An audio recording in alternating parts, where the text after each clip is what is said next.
Warm.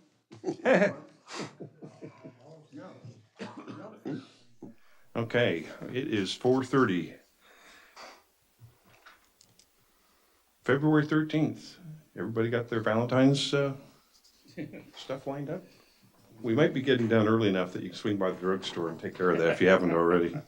That serves as a community service for those of you who have forgotten. Good evening, thank you. This is a call to order. Let's see, I think it's Director Ratour's chance to lead us in the Pledge of Allegiance. Would you do that, please? Absolutely. Please join me. I pledge allegiance to the flag of the United States of America and to the republic for which it stands, one nation, under God, indivisible, with liberty and justice for all. Great job, Stan. Thank you. Okay, Lauren, could we do roll call, please? President Boyd, Present? Vice President Kaczynski, Director Griffin, Here. Director Rotora, Here. Director St. Amant. Present. Might I note, I'm delighted you've got your voice back. Thank you. As am I. Posting of the agenda declaration.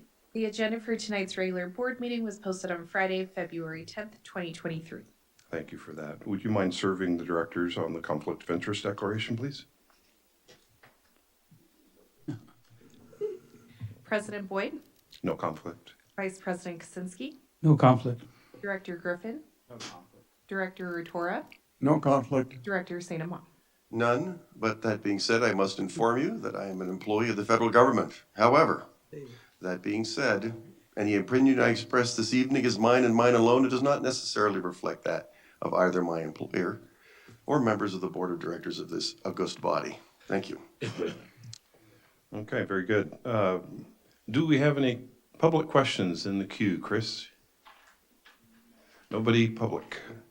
Okay, do we have any comments from the directors before we break out to closed session? You probably need to read Do I need to read that top thing? All right, never mind. Oh, no problem, no problem. It's no problem at all. Okay, if there are no questions or comments, then we'll break for closed session at 4:32. We'll convene there in 5 minutes. Is that enough? How about immediately?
any item not appearing on the agenda. Non-agenda speakers are asked to limit their presentation to 5 minutes. Public questions and comments on items listed on the agenda will be accepted at any time the item is brought forth for consideration by the board. When you're recognized by the chairperson, please state your name and address for the record. Do we have any public questions or comments?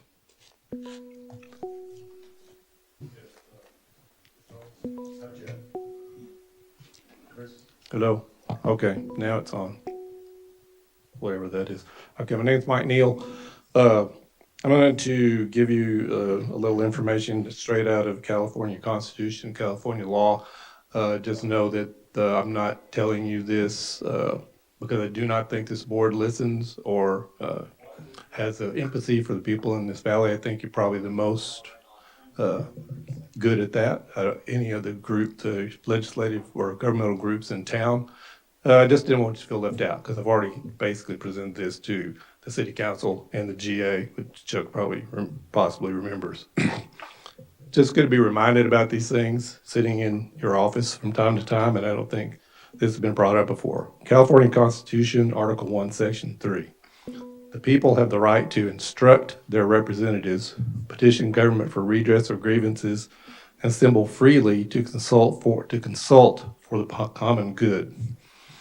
This says that the people hold the right to instruct this board. It's both to educate them and give them direction. This is a superior role, not a subservient role. The people are in charge of the district. The article also defines the water district as belonging to the people and working in the people's behalf. You are our servants as to the governance of this district. You're expected to listen to our redress of grievances and act accordingly. Public comment is your best opportunity to do so. And the Brown Act, which is referred to commonly and not really delved into very much, Government Code 54950, in enacting this chapter, the legislature finds and declares that councils and other public agencies in the state exist to aid in the conduct of the people's business. The people of this state do not yield their sovereignty to the agencies which serve them. The people insist on remaining informed so that they may retain control of the instruments they have created. The water district exists, like I said, to aid us in the conduct of our business. The people hold the sovereignty and do not yield it over. They only cede it for action in their benefit. You owe your existence as a board to power partially ceded to you by the people. All the above defines two important ideas.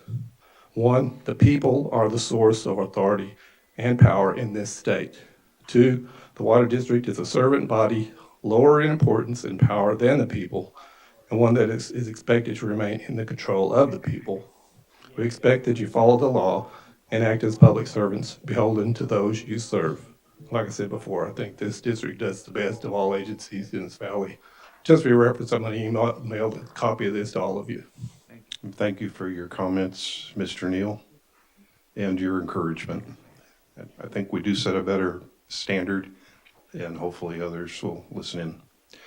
Do we have any other questions from the public? We have a caller on the line. Caller, please identify Hello. yourself. Hello, this is Renee Weskalusk. I live within Ridgecrest city limits. I am a water district customer. I have probably 3 questions. The first is the bill calculator that's being put out to help calculate your water bill under the new 5-year water rate increase, is that going to calculate for 1.5-inch pipes? Because currently I can only see 3/4 inch, 1 inch, and 2-inch pipe sizes listed.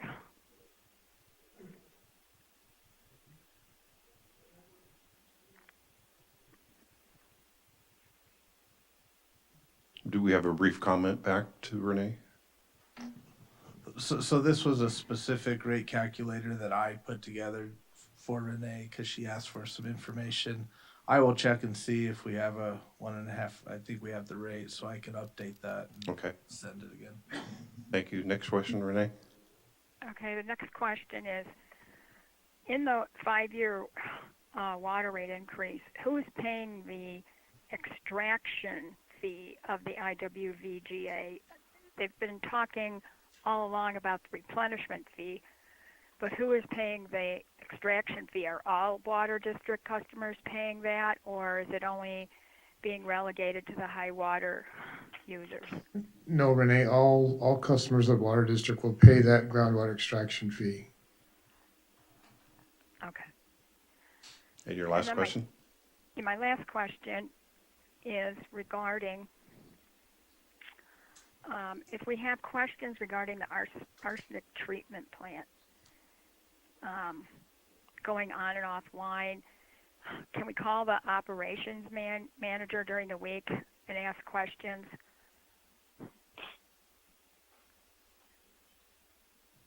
Yes, you may.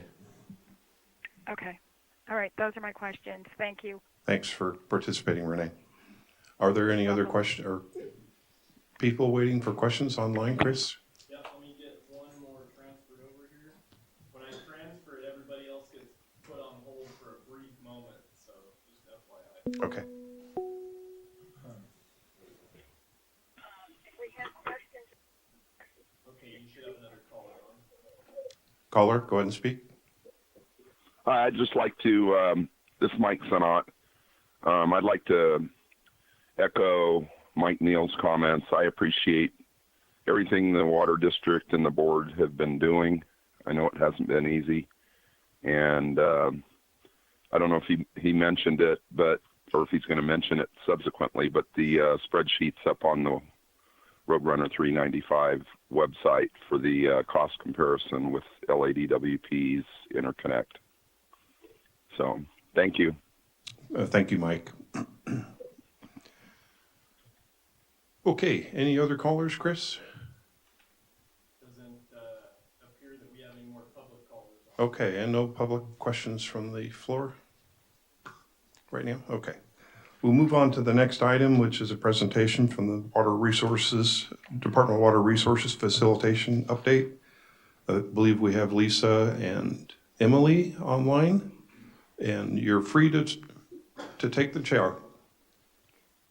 Thank you so much. This is Lisa Butler, and Emily, do you want to say hi? Absolutely. Hi, everyone. This is Emily Finnegan from the Stantec team. Glad to be here with you all. Thank you. We've got a slide set up. What we were planning to do today, thank you again for the opportunity to address you. What we're planning to do is provide a quick overview of what we have done so far and what the next steps for this particular process is going to be. So we can go to the next slide, please.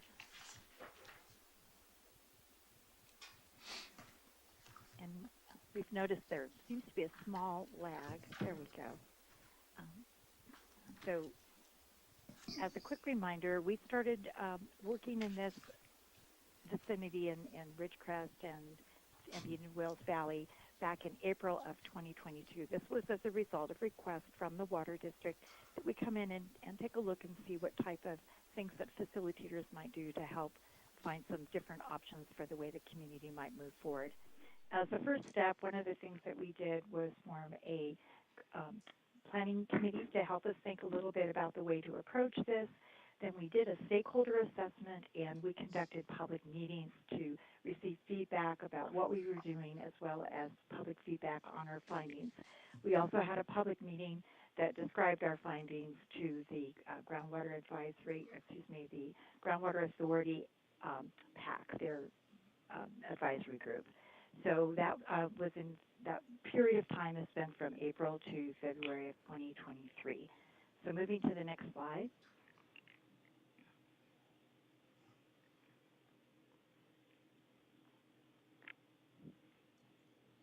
And it does look like we have it lag again. I'll just go ahead and keep going, and there we go. We can just kind of go from the next slide after. Slide number 4, please. There we go. Thank you. So what an assessment is, a stakeholder assessment, this is where we come in and conduct an internal and external scan. And what we're looking at are the conditions for collaboration We try to take a look at the non-technical risks, so that's different than the scientific analysis and engineering risks that are being looked at. Then we also look at the best engagement techniques for the circumstances. One of the reasons that we were brought in is there was a sense that perhaps the public should be having more opportunity to provide input, and that was specifically something that we were looking at. We interviewed 48 people in the community. That these were identified through the use of the Planning Committee, and members of this particular board made some suggestions as well. And we also did a public survey, and we received 137 responses to that. So moving on to the next slide.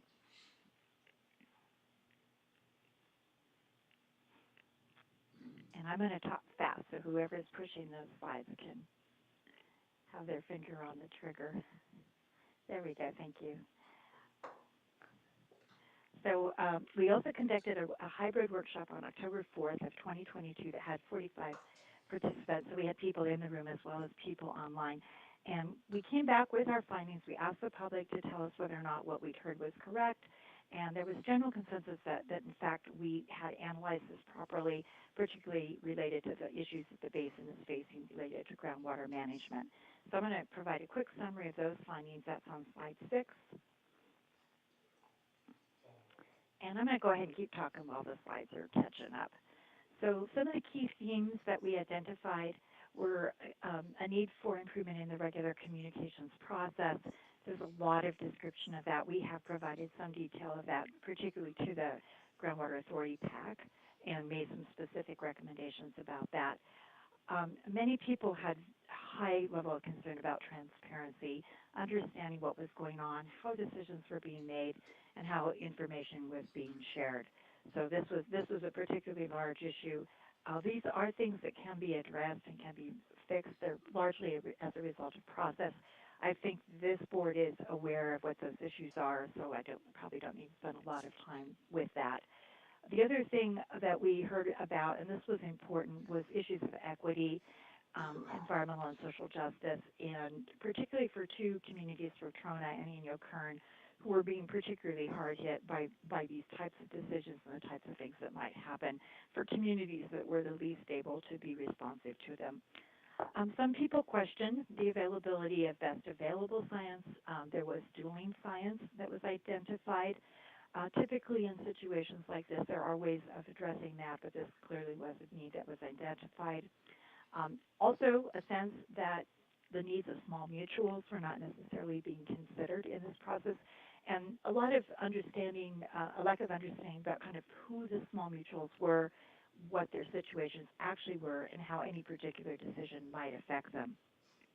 Then finally, many people felt that it would be important to have projects and management actions that were listed within the GSP, the Groundwater Sustainability Plan, have those be articulated in a much broader way, and perhaps a much larger conversation with the community about them and what the options might be.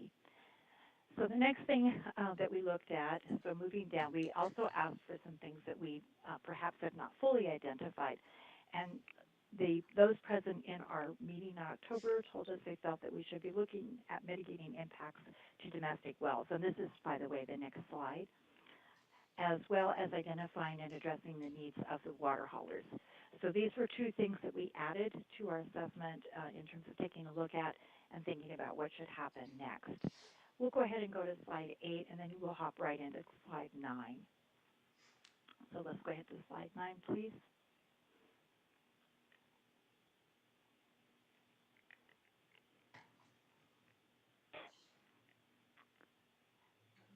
Okay, we still have a lag. There we go, slide 9, thank you. One of the things that we're doing when we do an assessment, we're really evaluating for a couple of things. We're evaluating for the presence of sponsors. So in a collaborative policy process, it's really important that people who are engaged in this thing, this really is a supported activity. One of the things that we found is particularly through the water district, there was a lot of support for moving forward with this type of things. There was financial support, there was societal support, and there was an informational support to getting information into the process that would allow for a successful next step. Sponsorship was also something that would need to be considered with regards to the Groundwater Authority. And we'll talk a little bit more about the different conclusions, but this was one of the things we were looking at. Also, an assessment is conducted to clarify the issues, conditions, trends, goals, stakeholders, and similar information. So what that means is the kinds of things that if you were going to have a negotiation, or if you were going to bring people into public meetings, the types of topics and issues that you would want to explore, and the individuals that should be participants in that process. Also, stakeholders must be identified and categorized. So we need to understand, are there people who are the deal breakers for this, who are people that are going to be affected by this, who are essential because they have particular knowledge. You want to understand who that is, and that's part of what you're doing in this assessment process, is to begin that identification process. You also want to have the stakeholders be part of the process design, meaning what does it look like if we sit down? What kind of a process would we want to use? What would a public meeting look like? How would we proceed? We want to look at our process approach, and that should be interest-based. So what interest-based means it's kind of a win-win thinking, and systemic, and that means that we want the entire system to be looked at, not just particular pieces or parts of it. You have to look at it as a whole. You want your decision-making to be transparent and collaborative, and the resources, technical, policy, and programmatic, must also be made available. Then finally, there needs to be a commitment to implementation. So if people move into a collaborative process and they take the time to do the hard work that it takes to be in a collaboration, that they know that there will actually be an outcome. And I think that's really key. So going to slide 10, we'll talk a little bit about what we learned. We went back and also got some feedback from the Groundwater Authority PAC. We distributed an additional survey, which was not well responded to, but it had to do with these conditions for success. I think that particular survey was a little bit more difficult to answer if you didn't know a lot about collaboration. But we did take that into account for the preparation of this presentation.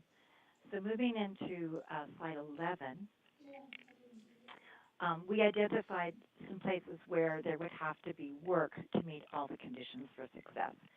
So at this point in time, there still are issues with transparency and trust and a sense of legitimacy. So if there were a collaborative process, would there be transparency? Would there be a sense that it was legitimate and that people's perspectives would be taken into full account? And also a transparent discussion of the technical issues. This one is a little bit dicey, a little bit difficult because, as you all know, there's litigation going on, and there are some things that can be discussed and things that cannot be discussed. So that's a little bit of a barrier to moving into a full collaborative process. You might be able to carve some things out, but there are some things where it would be more difficult to do that. Also, you would want to be looking for the ability to pool your resources to work together and have more collaboration. And right now, that particular condition would be a little bit difficult to follow through with. I think we could talk about that maybe a little bit later, but right now that is something where there is a gap. And then also there's a need for direct engagement with the communities, which means meeting them where they are at physically. So the people who are out in Trona, the people who are in Ukraine, people in some of the outlying places, being able to get to a meeting, being able to engage is actually difficult. So there's some real places where we identified gaps in things that would have to be addressed if you were planning to move forward with additional collaboration or facilitation. In slide 12. Lisa, before you start on slide 12, this is Mallory. Hi, Mallory. On your previous slide, you made a comment about the PAC was engaged with respect to a survey. Yes, we sent out a survey that we invited them to respond to. We didn't get a lot of responses. That we had 9 responses altogether, but we did take that into account. Did that go to the all the PAC members, or was it sent to Mr. Janis for distribution? So Emily, do you want to speak to that? Yeah, so this was a follow-up to the PAC meeting where we talked through each of these conditions. So we got some live feedback on these collaborative conditions for success during the PAC meeting. And then we sent a follow-up survey to the PAC. It was also posted on the Water District's facilitation page on the website.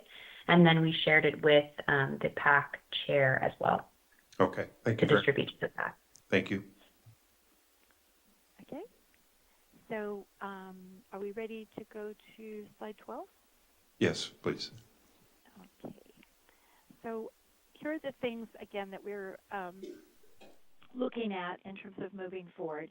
So sponsorship, again, we found that there was definitely financial and societal commitment to do this.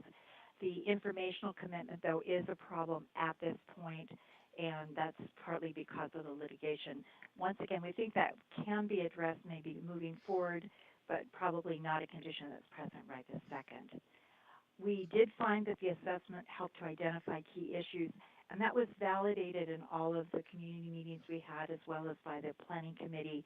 So we feel fairly confident that we have a strong understanding of what those are. If you were going to move into some additional technical issues, you would want to do a separate conversation and begin to create that identification. So for those of you who've been involved in, say, some kind of a negotiation or mediation, collaboration process, there may be some things that really could be on the table that could be discussed. You would want to put some bookends on that and really define them. So this would be an area where there need to be a little bit of work done. However, we do think that is something that could be done. And I do understand that those that have been involved in litigation have identified some possible areas where conversations could occur. If you move to slide 13, so for the stakeholder collaborative conditions for success in slide 13, we do find that the stakeholder groups have been identified. We believe that there is a need for more outreach to reach some of the other people we talked about. So, for example, during the assessment, we did talk to a couple of small mutuals. We did not talk to all of them. We're not certain that that is an area that has a great deal of understanding at this point. So that would be a place we'd want to go. We talked about the need to go out to Toronto, maybe doing some more outreach in Inyo-Kern. So those types of things, you would need to do that. All of this is absolutely, it's achievable, just would need to be done. In terms of process design and approach, this is something that will be important if you decide to move forward. And the term of art for this is negotiating the shape of the table. And I tell a story about, for example, if the United Nations or some group like that moves into a negotiation, sometimes it takes like 3 or 4 months to just negotiate who's sitting where at a table and who can actually be at the table. So you are certainly not anywhere near as complex as that situation, but it is something you'd have to talk about and how people came, particularly for decision making. You would really need to have a good understanding of what the experience of the people were, what their expectations were for their ability to make decisions, and so on and so forth. Another thing that's important to look at when you're looking at the process design and decision making is right now you do know that you have gaps in communication and education. There are a lot of technical issues that are being discussed here that would require some additional sessions being done to bring everybody up to speed. You would also do education on things about collaborative processes, how they work, some of the decision-making, interest-based discussions. You would do some education on systems thinking, how you would think about the system as a whole. So there's work that would need to be done. It is absolutely possible, but we'd want to say that you would need to do that if you were going to move forward. And then let's go to the next slide. Here are some additional factors that we looked at. The resources, once again, we do think there are resources available. Right now, they're not necessarily achieving the desired goals. So, when people are saying, for example, some things that we heard was, we have meetings, but nobody comes to them. Or we sent out postcards, but nobody replied. So there are resources that are being put out there. You're just not getting a return on investment. So you would want to take a look at maybe different ways of reaching out to people, different methods of achieving the kinds of outreach. We've provided to the PAC a couple of examples. For example, one of them would be there's some areas where they use those electronic signs, like the Highway Patrol does for different kinds of things about water. Some places do billboards. Some people do things with grocery stores. Kansas City actually had worked with all of the local coffee vendors and had them do printouts on the little sleeves that go on the coffee cups. So there are a variety of things that can be done. So maybe rethinking a little bit about what it is that you're going to do. Then finally, we really need some buy-in to the process design and the options to be considered. All the parties would have to be part of that process. There were people, as all of you know, that were reluctant to participate. We were really pleased at the end that everyone that we asked to participate did participate. We were very pleased about that. However, that would be something like for every time that you were to amplify or to continue moving forward, you would have to resolve that. We did note, and this is something that I believe your counsel would affirm to you, which is that the courts are generally favorable to stakeholder-generated solutions. So there would be some promise, particularly in the context of litigation, that if people could work some things out, that it's very likely that that would be a well-received process. And I'll pause just for a second. I've covered quite a bit of information. I don't know if there's anyone on the board or council that would like to comment on anything I've said so far. You mentioned a couple of the initiatives that had undertaken had relatively low success. Do you have specifics, advice or recommendations that we would address those? And I also have a question about, you've mentioned several times about if we choose to move forward, what exactly in your mind does moving forward look like given what we've done so far? Okay, I'm going to cover the moving forward piece in my next set of slides, so I will hold that one. But the question about the tactics, a really good example maybe is even right now, this particular meeting, and this isn't anything that we're being critical of. We're just kind of acknowledging. So when people want to call into a meeting, for example, the process of doing that is actually a little bit onerous, or the ability to access things depending on the time of day. One of the things that we heard from stakeholders was they would come to meetings, but they literally, the words that were being used were not particularly understandable, particularly when conversations were about highly technical information. There wasn't any effort made to translate that or make it accessible to the people in the room in ways that lay people could understand what was being talked about. So does that answer your question? Yeah, thank you. And there's some more. One of the things that we'll be doing is following up with a little bit of a report back to all of you. So this is our verbal presentation. So moving to the next slide, that is slide number 15. Lisa, yes. we have a question from the PAC member. Oh, absolutely. Good evening, Lisa and Emily. This is Judy Decker, Judy. The Resource Conservation District's representative on PAC. I have two comments. One comment is, I don't know if you remember, but the PAC membership has a representative from the Inyokern CSD who comes to the PAC meetings, as well as a representative from the Trona Domestic Water Company who comes to the meetings.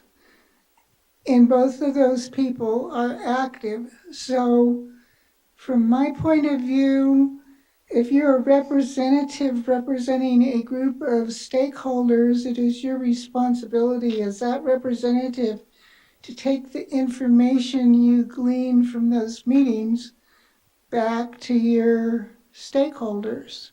I have no idea if that happens or not. My other comment has to do with your last survey. I was going to take it right after the last Groundwater Authority Board meeting, which was last Wednesday, and I did fill it out, and it was basically 100% negative, so I did not send it in.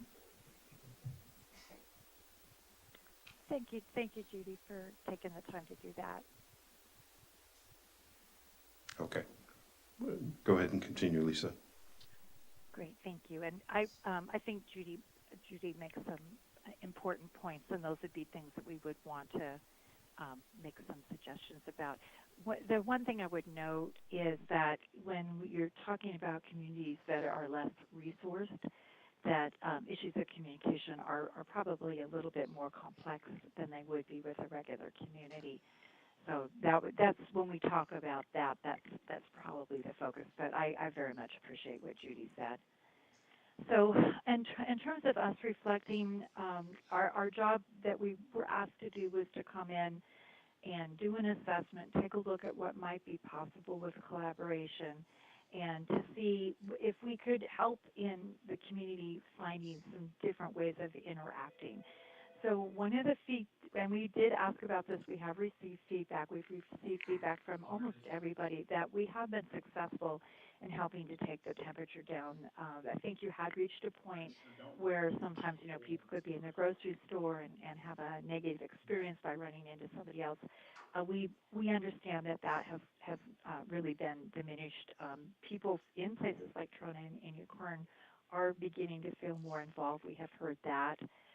We also heard from people who felt that they had not been heard before, and they appreciated the fact that they did have an opportunity to be heard, and that is documented, and that recommendations about that will be moving forward.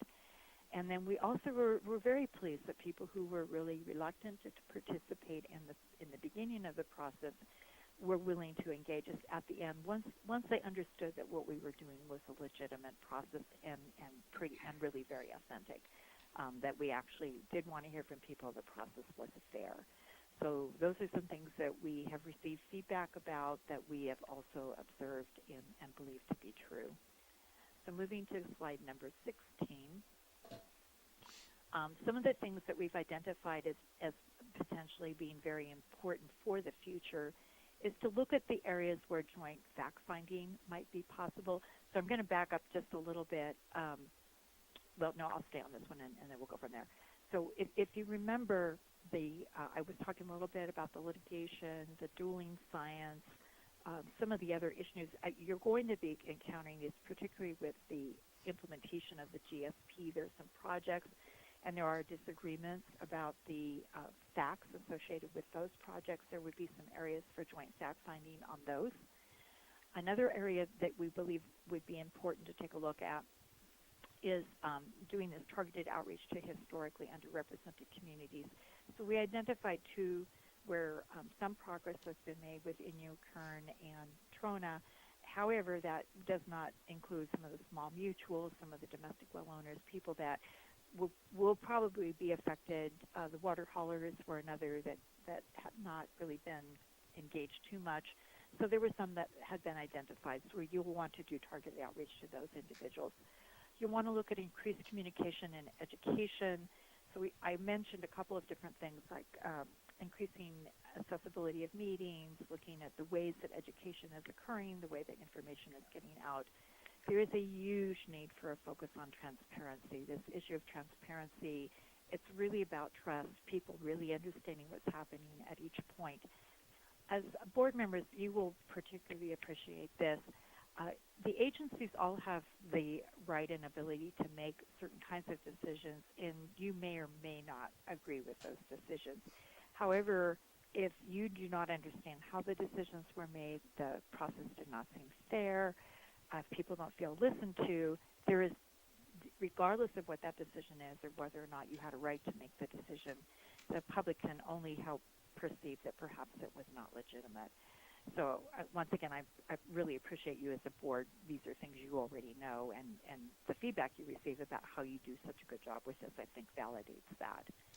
So then we also thought that you had a couple of opportunities to come back and maybe possibly revisit some of these issues in a way that would make sense. So there will be a GSP 5-year update.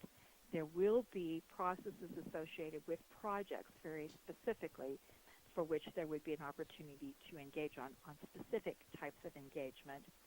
And then there'll be potentially, once the litigation's resolved, there may be some areas, or litigation probably won't be resolved, but there may be some areas of litigation where it would be possible to carve some things out that could move into some kind of a public process that could then return to the court if there was interest by the parties to do that. So those were some of the things that we identified as being possible moving forward. And then the next slide is just for questions. So we will pause again. And it looks like your slides are not moving, so I guess maybe they are. I'm down to the slide number. There we go. The future options, and then the last one is questions. So I'll return this to the chair. So you mentioned the GSP update, which is due, were we 2 years away from that? A little under 2 years. A little under 2 years? January of 25. Do you, Director Griffin, do you have a feel for when that? Just curious when they would be starting. Maybe it's something to ask at the next board meeting. It's just, when are they going to start that process? Or maybe it's already underway and they're just haven't reported anything on it yet. But they are looking at additional monitoring wells, which they obviously and clearly need if they're going to complete some of the work that should have been done for the last annual report. And there are, as I've stated previously, there's 19 action items that need to be done, which have been put into 7 classes of action items. And there's been nothing, at least prior to the last 2 months, and I didn't see anything in the last 2 months that actually gives a update on, where we are. And of course, that goes back to the fact that we don't have a schedule. I was just going to ask you about that. You did mention it would be useful for the board to have an idea what the schedule is to work those issues. Well, the PAC has recommended in their update to the communication and engagement plan that there be an integrated, actually a comprehensive, I believe is the word, a comprehensive integrated schedule that holds the budget, the tasking, and the schedule together. And that hasn't been acted on. I think it was originally provided last October from the PAC, and we haven't seen any action on that as far as I know. Do you have any other director comments, questions for Lisa? Okay, we've got a public question. Judy Decker, Vice Chairman of the PAC. The PAC reviewed the information, part of it Lisa gave you tonight, and the conclusion of the PAC was that the communication and engagement plan, especially the updated version, the first version, if you recall, that was created was to deal with the creation of the GSP itself.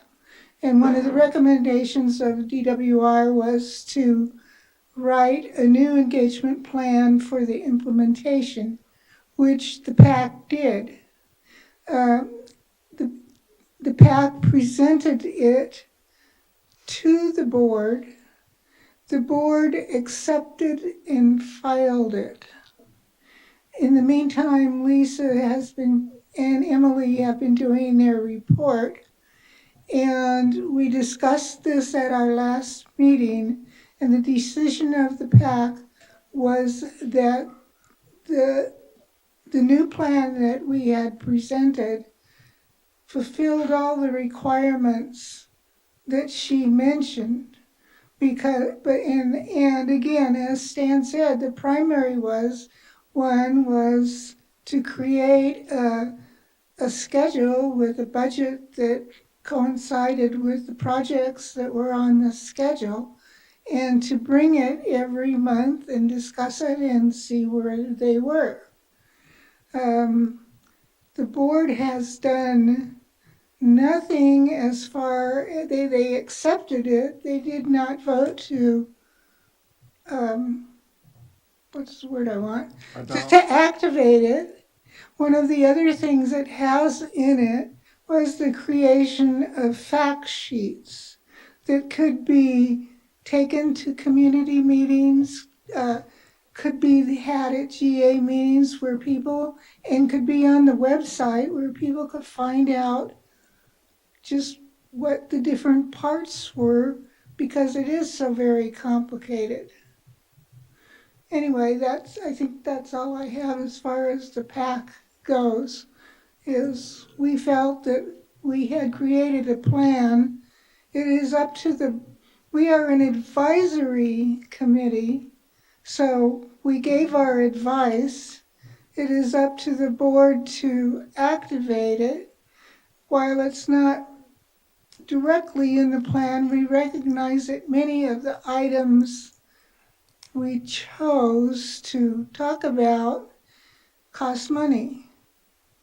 And money is not very prevalent there. One of the things the PAC committee recommended was the creating a position called communications director and having someone in charge of activating the communication plan and how to do it and when to do it and where to do it kind of thing.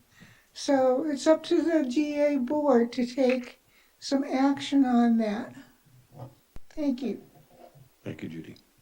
I would like to agree with Ms. Decker that it is up to the GA to adopt the plan, not just to accept it and file it.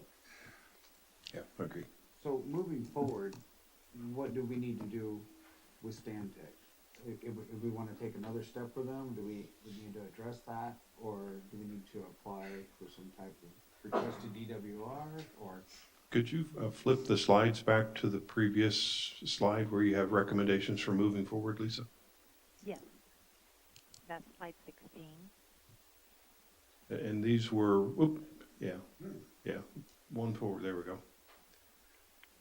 So was it your intention that we consider these four areas with you as a partner in moving forward and approaching these, or are these things that you're expecting the water district and GA to engage with independently? Well, what we were asked to do was come in and do an assessment, which we completed, and then our next step is to recommend whether you move into a collaborative process. And at this point, we are saying, no, you're not ready to do that. Okay. There are some things, however, you can do, which includes the fact-finding, educational materials, outreach, and then we saw an opportunity for re-engagement that could occur with the 5-year update, as well as if there was something in the litigation that would be carved out in such a way that there was some benefit in re-engaging the community on a particular topic. So the process to engage would be to, at this point, I think the Groundwater Authority has also expressed an interest in if some sort of a process were to move forward, that they potentially could go ahead and also apply to that process. So that would be one of the things that would happen. That would be an application to the Department of Water Resources, and then they would decide how they would like to manage that. That wouldn't necessarily preclude the water district. The water district is also a groundwater sustainability agency, and the requests that are made to do are made through the groundwater sustainability agency processes. So that would be something you could also, as a district, you're part of the GSA, you would have a right to request that as well. In terms of the right people to move forward with that, it could be us, but we would also want to sit down and take a look at who is the right party for this particular situation, and then that would be a separate conversation. So does that make sense? I want to make sure I answer It does, but there's a lot of words there, so let me try to regurgitate what I think I heard. Okay, sorry. No, it's okay. It's not it sounds like a simple question, but it's not a simple question. So it sounds like there's work that we need to do and the GA need to do before we can approach what we might consider a collaboration environment, which may be forced to the table as they approach the GSP update. Especially after the adjudication, if different ideas are being heard by the court, there may be other things that are going on that we don't know about now that we'll know more about. uh, and maybe be able to identify those differences of opinion or views with more engagement with facilitation support. Is that what you're suggesting? Right, right. That's right. And then the separate, whether or not it would be with me and Emily would be a completely different discussion. That's a separate issue. So, but to the extent that that the situation is at this moment, would it make sense to form a collaboration of some sort? And we're saying probably not right this second. That there are some other things that probably need to happen. We are saying we definitely can see that being beneficial in the future, but not right at this moment. There's some other things that are still kind of in the oven and need to be finished before you're in that situation where facilitation makes sense. Part of where I'm coming from with that is that you're asking people to come in room, spend a lot of time working with you. They would need assurances that whatever came out of that process would be productive. And you're not quite there because there are all these other things going on. When you move into the 5-year update, if you move into something that would make sense with regard to the litigation, that's entirely different. All of a sudden, there's a lot of reasons to engage where people can see potential outcomes. So it sounds like you're arguing for Stan Tech to stand down for 12 to 18 months before we re-engage. Is that what I'm hearing?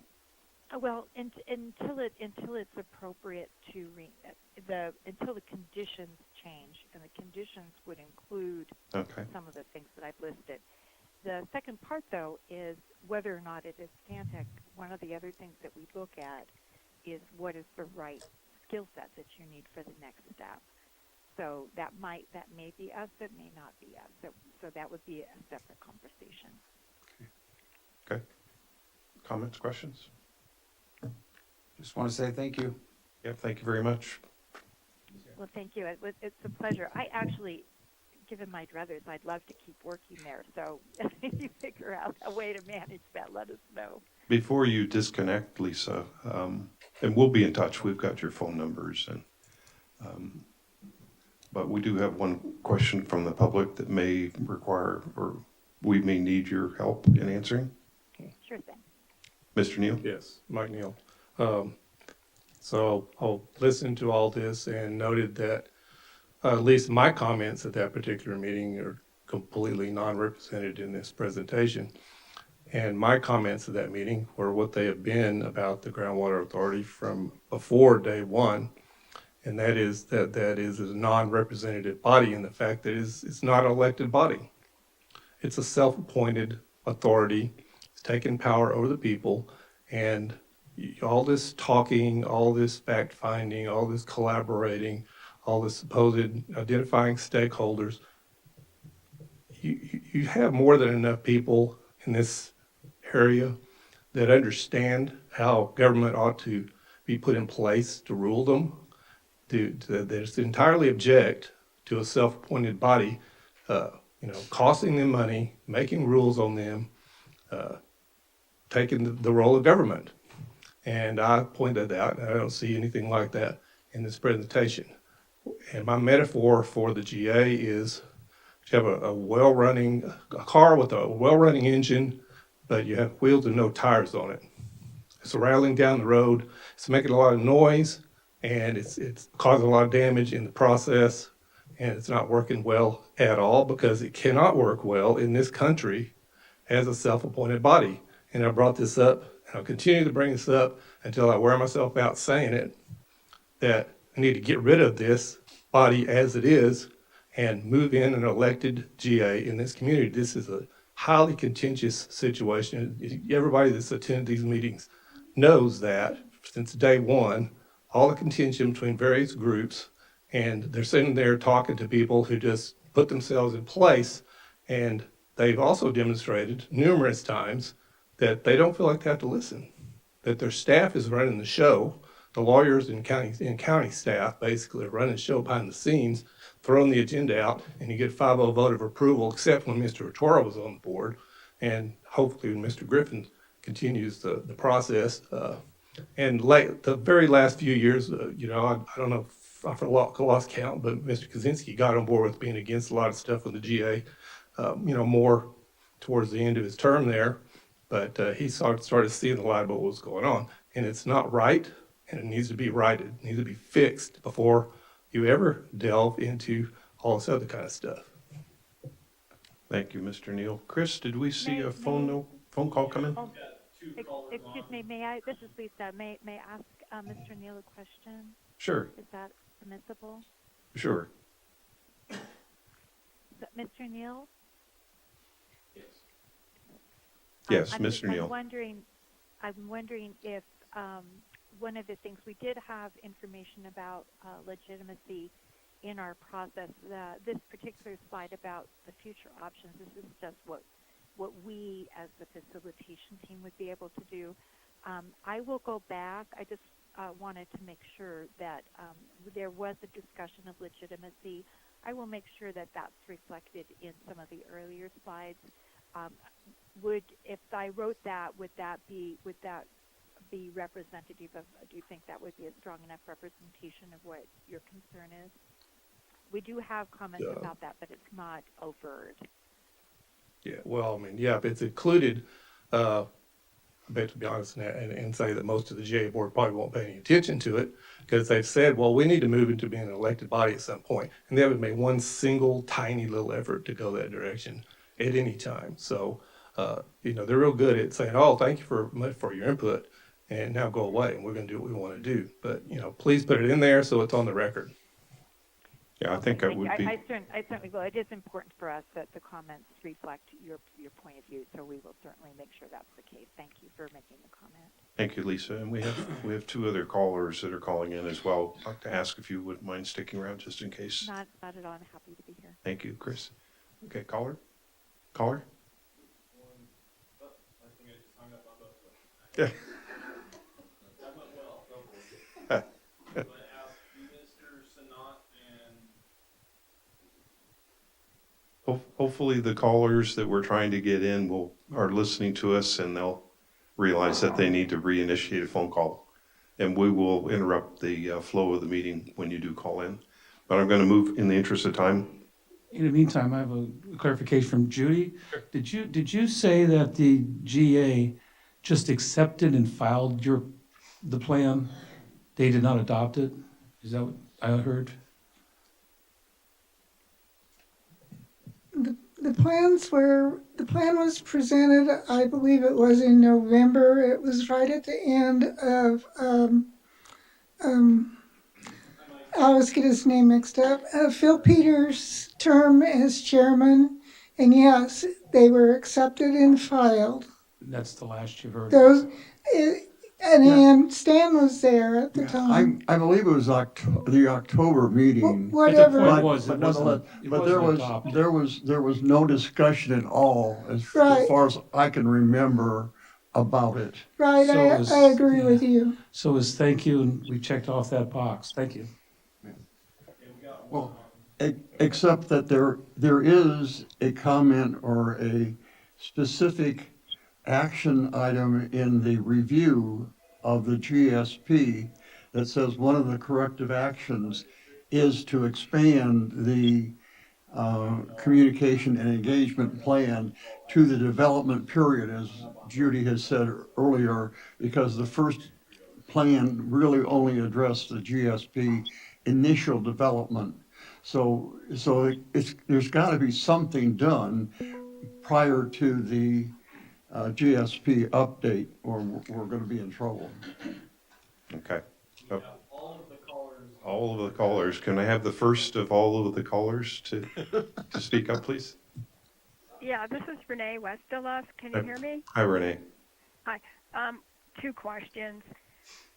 When was that survey ever sent out to the PAC members? I went to the meeting where Lisa Butler made her presentation to the PAC, and I did give some brief feedback to her, but I never got anything via email, and I opened all my PAC emails, so I don't know what happened there. And it's a written survey, that we were supposed to fill out? Guess that's my first Judy, question. Judy's going to try to answer that. Renee, David sent it out a day or so after our last PAC meeting. Or maybe it was at the beginning of I can't remember exactly myself. Maybe it was not long before the GA board meeting, however. Okay, thank you, Judy. And yes, it was a written survey. And did you have a second question, Renee? Yeah, I wanted to know, how do we get it to look at the slides, or is there a hard copy of our presentation to the Water District meeting tonight? Oh, it's fine to share our slides. Yeah, could you send that to us, Lisa, and we'll make it available to the public? The slides are also part of the video presentation, so if they watch it online, they should be able to see it. Right. And Lauren has them as well of your staff. Okay. Thank you, Renee. And there's a DWR facilitation page on the Water District's website where all slides from all of our public meetings are posted. So we can make sure you get that link as well. Okay, so go to the Water District website. You said there's a DWR slide? A DWR facilitation page on the Water District's website. Okay, so these will be on there. Okay. Thank you. Thank you for that, Emily. Next caller. Hello? Hello. You can hear me. This is Mike Sonat. Hello, Mike. Hi. Hello, Lisa and Emily. I appreciate your efforts. This is Mike Sonat. I don't know if you remember meeting me. I do. When you came to, I met you, and I also had a moment to talk to Paul Goslin, the director of the Sigma implementation. And I kind of joked with him. I said, I appreciate that you've come all the way out here to the desert to help us with our groundwater problem. And I acknowledged to him that we're dealing with a really puny amount of water, 5,000 acre feet. And I also noticed recently, I think the GA put out something that said they're attempting to now import or at least design the pipeline to handle 3,000 to 5,000 acre feet. I guess my point is that we're dealing with a really tiny amount of water. It's going to cost us a fortune. And we're getting water from the San Joaquin Valley, which is drying up, as you well know. I've spent a lot of time over in the Friant-Kern area, or Friant-Kern area, over the last 3 years. I've seen the damage to the canal from sagging, from subsidence. I've seen all the pumping. I've been up to Inyo County looking at LADWP's extraction mechanisms. It's incredible how much water is being wasted by LADWP and by the farmers in the San Joaquin Valley. And they're dealing with shortages and issues dealing in the hundreds of thousands of acre feet. So when Paul Goslin comes to Little Ridgecrest, I think they recognize that the state recognizes this is an important basin to get right. And it's not been right from day one, and we all know, and this is going to be a little bit of a rant, but the political agenda in this town, starting with the former county supervisor, Mick Gleason, and the Navy, put us in this hole. And now we're spending a lot of money on a project that was predetermined 7 or 8 or 10 years ago. Sigma, through the mechanisms of backdoor dealing of the politicians in Sacramento, opened the door for the Navy to declare that they had Federal Reserve water rights, which they don't. but the state said, we'll let you use that as your mechanism to secure your water. So this has been fouled from day one. And anything you're doing right now is really meaningless in my point. And my point is that unless this is rectified in the courts, it's going to continue to be a noose around the neck of this valley. I can't imagine. I see all these people sitting up on at the dais, and I see all these meetings and all this money being spent on attorneys and engineers just to bring in a puny little amount of water from the LA, from all the way over in the San Joaquin Valley. This is just insane. So I wanted to make my point with you, Lisa. I wasn't part of any stakeholder group. I wasn't surveyed. And this is certainly one of the biggest factors for the economic development of this valley, and there will be none as a result of this mistake. And this is what this is it's a mistake. Thank you. Well, I'm not too sure that you have an answer to that, Lisa, but I appreciate you No, sticking around so you could hear I think the only thing I would add to it is that he is affirming comments that we've heard from others. I will work with Emily on making sure that we actually tried to give you something that was pretty capsulized in our presentation, but what I'm hearing tonight is that some of the nuance that some of the speakers that are sharing with you, it will be important for us to include that in whatever we return back to you in terms Okay, of I appreciate those edits. Well, lacking any other comments or questions for you, I don't see any more in the queue on the phone. I think we can let you and Emily go. Thank you for calling in and helping us, giving us our update. Well, thank you, and once again, we appreciate the opportunity to be able to work with you. So thank you all for your graciousness. Yeah, we really do appreciate your help. Okay, very good. Have a good rest of your evening. Okay, you too. Good night. Thank you all. Thank you. Okay, we'll go on to item number 10, current business committee reports. Consent calendar. I move for approval of the consent calendar as listed. I'll second that motion. Do we have a vote? Could I make a comment? Should we maybe remove item F from the agenda? Item F.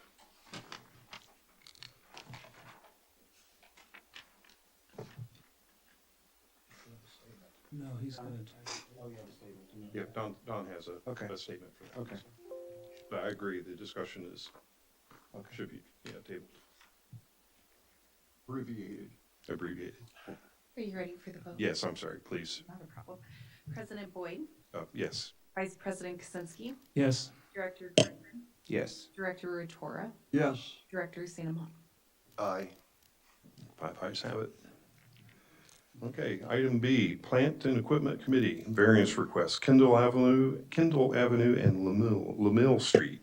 Easy for me to say. I was gonna say. All right, so. No, it should be working. There we go. Are we expecting a caller on the line with a 951 number? That would be Chuck's office.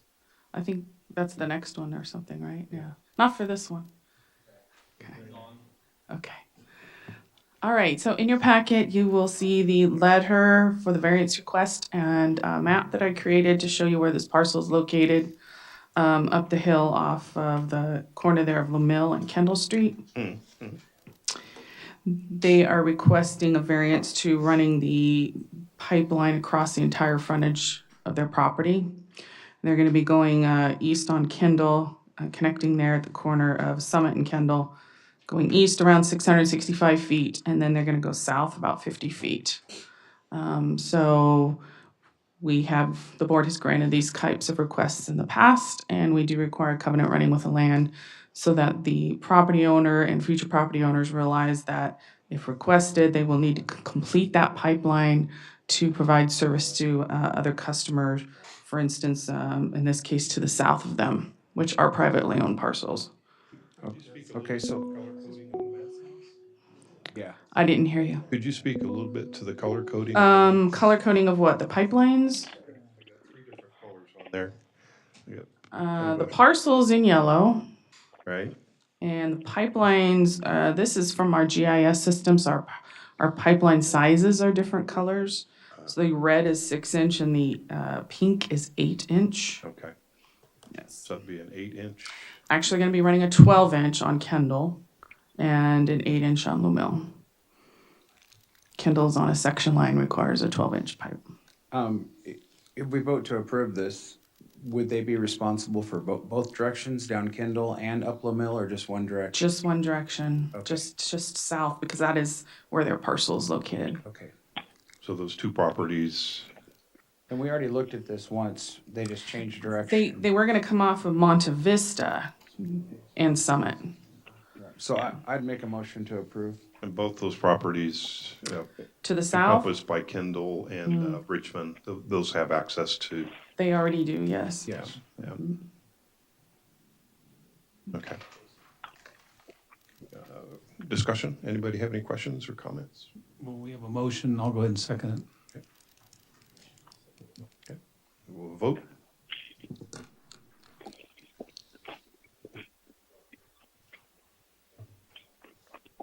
Are we doing this electronically or are we doing this by voice?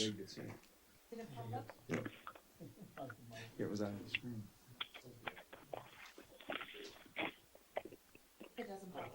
Oh, Ron's got his.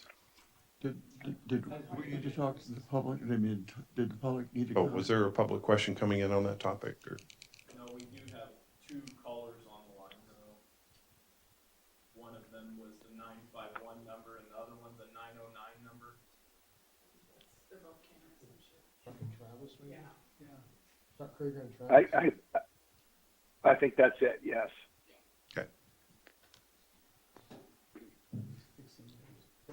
I did. There we go. Thank you. Undo typing. Okay. Ready to vote? Looks like the ayes have it. Motion approved. Okay, item C, Finance Committee, SRF Loan Application Assistance Discussion.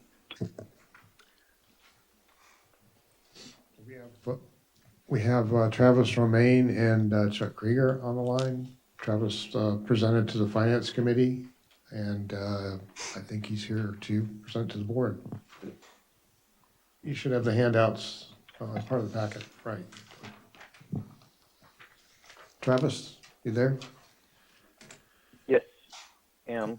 Go ahead. Let me go ahead. I am sharing my screen with the representation or with the tables that we had presented. And I wanted to start with a very high overview of the tables and then get a little bit more into some of the details. So in general, what we are presenting here is 2 funding options. One is through the COP funding method. The other is through the SRF loan method. In a brief overview of the table, the red bars are the SRF durations for the schedule. The blue is the COP. As you can see, there is substantially longer time impact on the SRF than the COP, which I'll get to in a moment in the details. So zooming in on the individual tasks that we have broken out, the example that we're using here is the Springer pipeline that is currently under construction. It's about 6,000 feet of water line. We had previously established a cost estimate based on all the factors that would go into design and construction of this project. And we are using that as kind of a basis for the design and construction costs in this particular comparison. For the COP funding, we also added a bond issuance cost and broke that down according to some information from district staff from previous examples, experiences, in order to compile that overall cost. We then accounted for a 20-year loan of that full amount at a 4.19% interest rate for the COP option. Overall, that comes to a cost of about $5.34 million. When we jump over to the SRF option, there is quite a bit more effort that goes into complying with the requirements of the SRF loan. There is a application period where you have to meet multiple requirements for their program for consideration, that you have to prepare multiple steps in the application and submit that for approval. That's one of the major hangups in the SRF option, is the review period of those applications. They officially state on their website that it's a 12-month review period of each application you have to make. In this example, we are showing an application for both the design phase and the construction phase.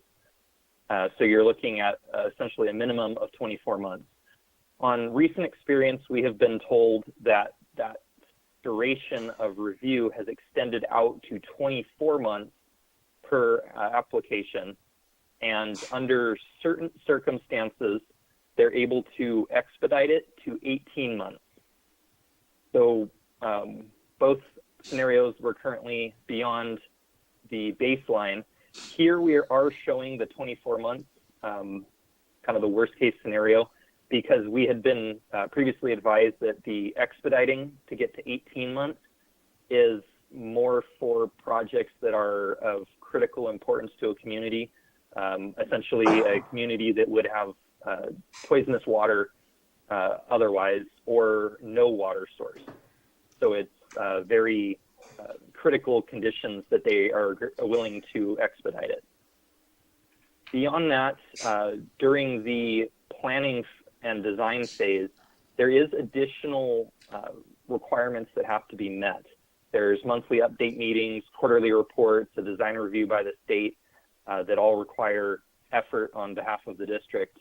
We also did account for an inflation adder for both the design and the construction costs due to the delay of pushing out everything 24 months before beginning on those tasks.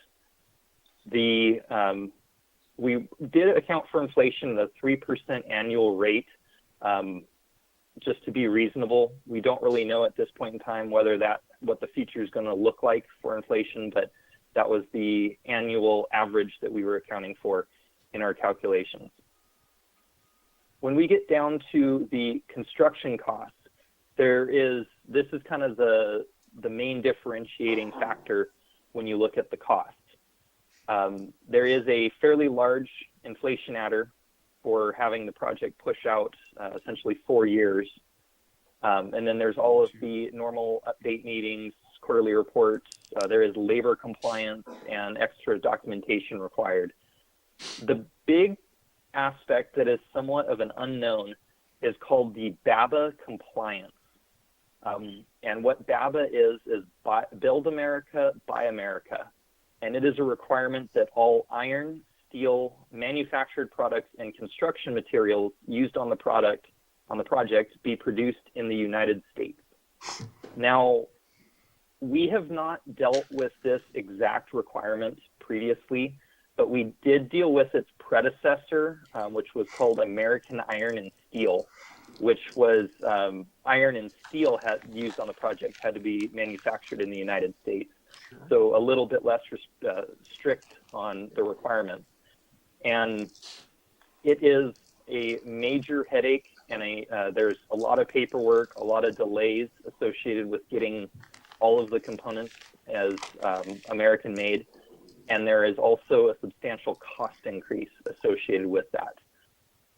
Now, going to this BABA requirement where everything on the job has to be made in the U.S., there is quite a bit of discussion on whether or not that's even possible. There are quite a few components on a construction job that are just not available, domestic made, due to environmental air requirements primarily, but also due to competition from foreign sources, essentially putting those companies out of business, making it too expensive to do the work in the United States, do the manufacturing. So there is some question in that, and the state is aware that there is maybe some compliance issues. So they do offer what's called a de minimis waiver, and that is more for small products here or there that would not meet the requirement and would be waived. However, the de minimis process can be quite involved as well. For example, on a recent project that we had AIS compliance, and we tried to put about $1,000, $2,000 on a $15 million project worth of steel studs for some bathroom walls. It took several years of pulling all the paperwork together, submitting it, getting comments from the state. It was very extensive. So there is concern with counting on being able to just go the de minimis waiver route on materials along the way. And then in addition, there is also some additional closeout paperwork at the end of the SRF. The state does make a final inspection of all documentation that has been kept on the project, and will do an inspection of the facility itself. So in our calculation, we accounted for all of these costs, as well as the base construction and design costs being financed for 20 years at a 2.1% interest rate. Currently, that interest rate has actually just been adjusted up to 2.6%, but 2.1% is a pretty good average of what it's been for the last 10 to 15 years for the SRF loans. And when we add all of this up, we're sitting around $5.77 million. So in total costs, the SRF is higher by about $400,000, and it has the big impact of being 4 years longer duration. Now, we took this information and applied a present value analysis to this information, and that is the second table that we provided. In this instance, in this analysis, we took all of the same information, but we accounted for a present value of bringing financing back to today's 2023 dollars. The main driving factor here, they're both 20-year loans, but the COP option we accounted for beginning day one on the repayment terms. The SRF has the advantage that you don't have to begin the repayment until 12 months after the project is completed and accepted by the state. So you're able to take advantage essentially of 5-6 years of inflation working for you for the repayment requirements. And the difference in these present value analysis is reflected in the table as a reduction in the overall project cost to bring it back to a 2023 cost. In this presentation, the SRF is $3.5 million and is the cheaper option of the two, compared to the COP at about 3.97. Now, there is still the concern about the overall project duration, but the present value does get flipped in this, the comparison does get flipped in this particular analysis. Now, a couple of potential pitfalls to consider on the SRF loan as well is at any time during the planning, during the application to the state for either construction or design, they have the ability to reject the project. It can be, they have opened up the requirements quite a bit in the last couple of years on what they will and won't accept. But if there is limited funding, they start looking at the projects on how critical they are to the community. And if there are some that are the only water source for a community, they may take those as priority and make other ones not as high up on the list and potentially removed from consideration. So there is potential there. Usually when we have worked with SRF loans in the past, the project is for a long-term major capital improvement project that would likely not be built otherwise, but it will greatly enhance the system. It's not usually used for things like a pipeline, like we have presented here, but this was the current most pressing project, so we used it as a representative example of what this analysis looks like. So that was a quick overview. Hopefully I didn't lose everyone. I know that was probably a little more detailed than needed to be, but please let me know if there's any questions or additional comments that you would like to make.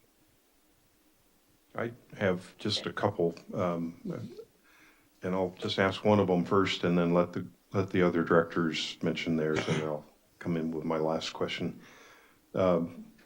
Where on these first two top lines do we get our first indication that we even have a chance of getting funding? Do you have to go all the way to the end of 24 months before they say nope, or do you find out earlier?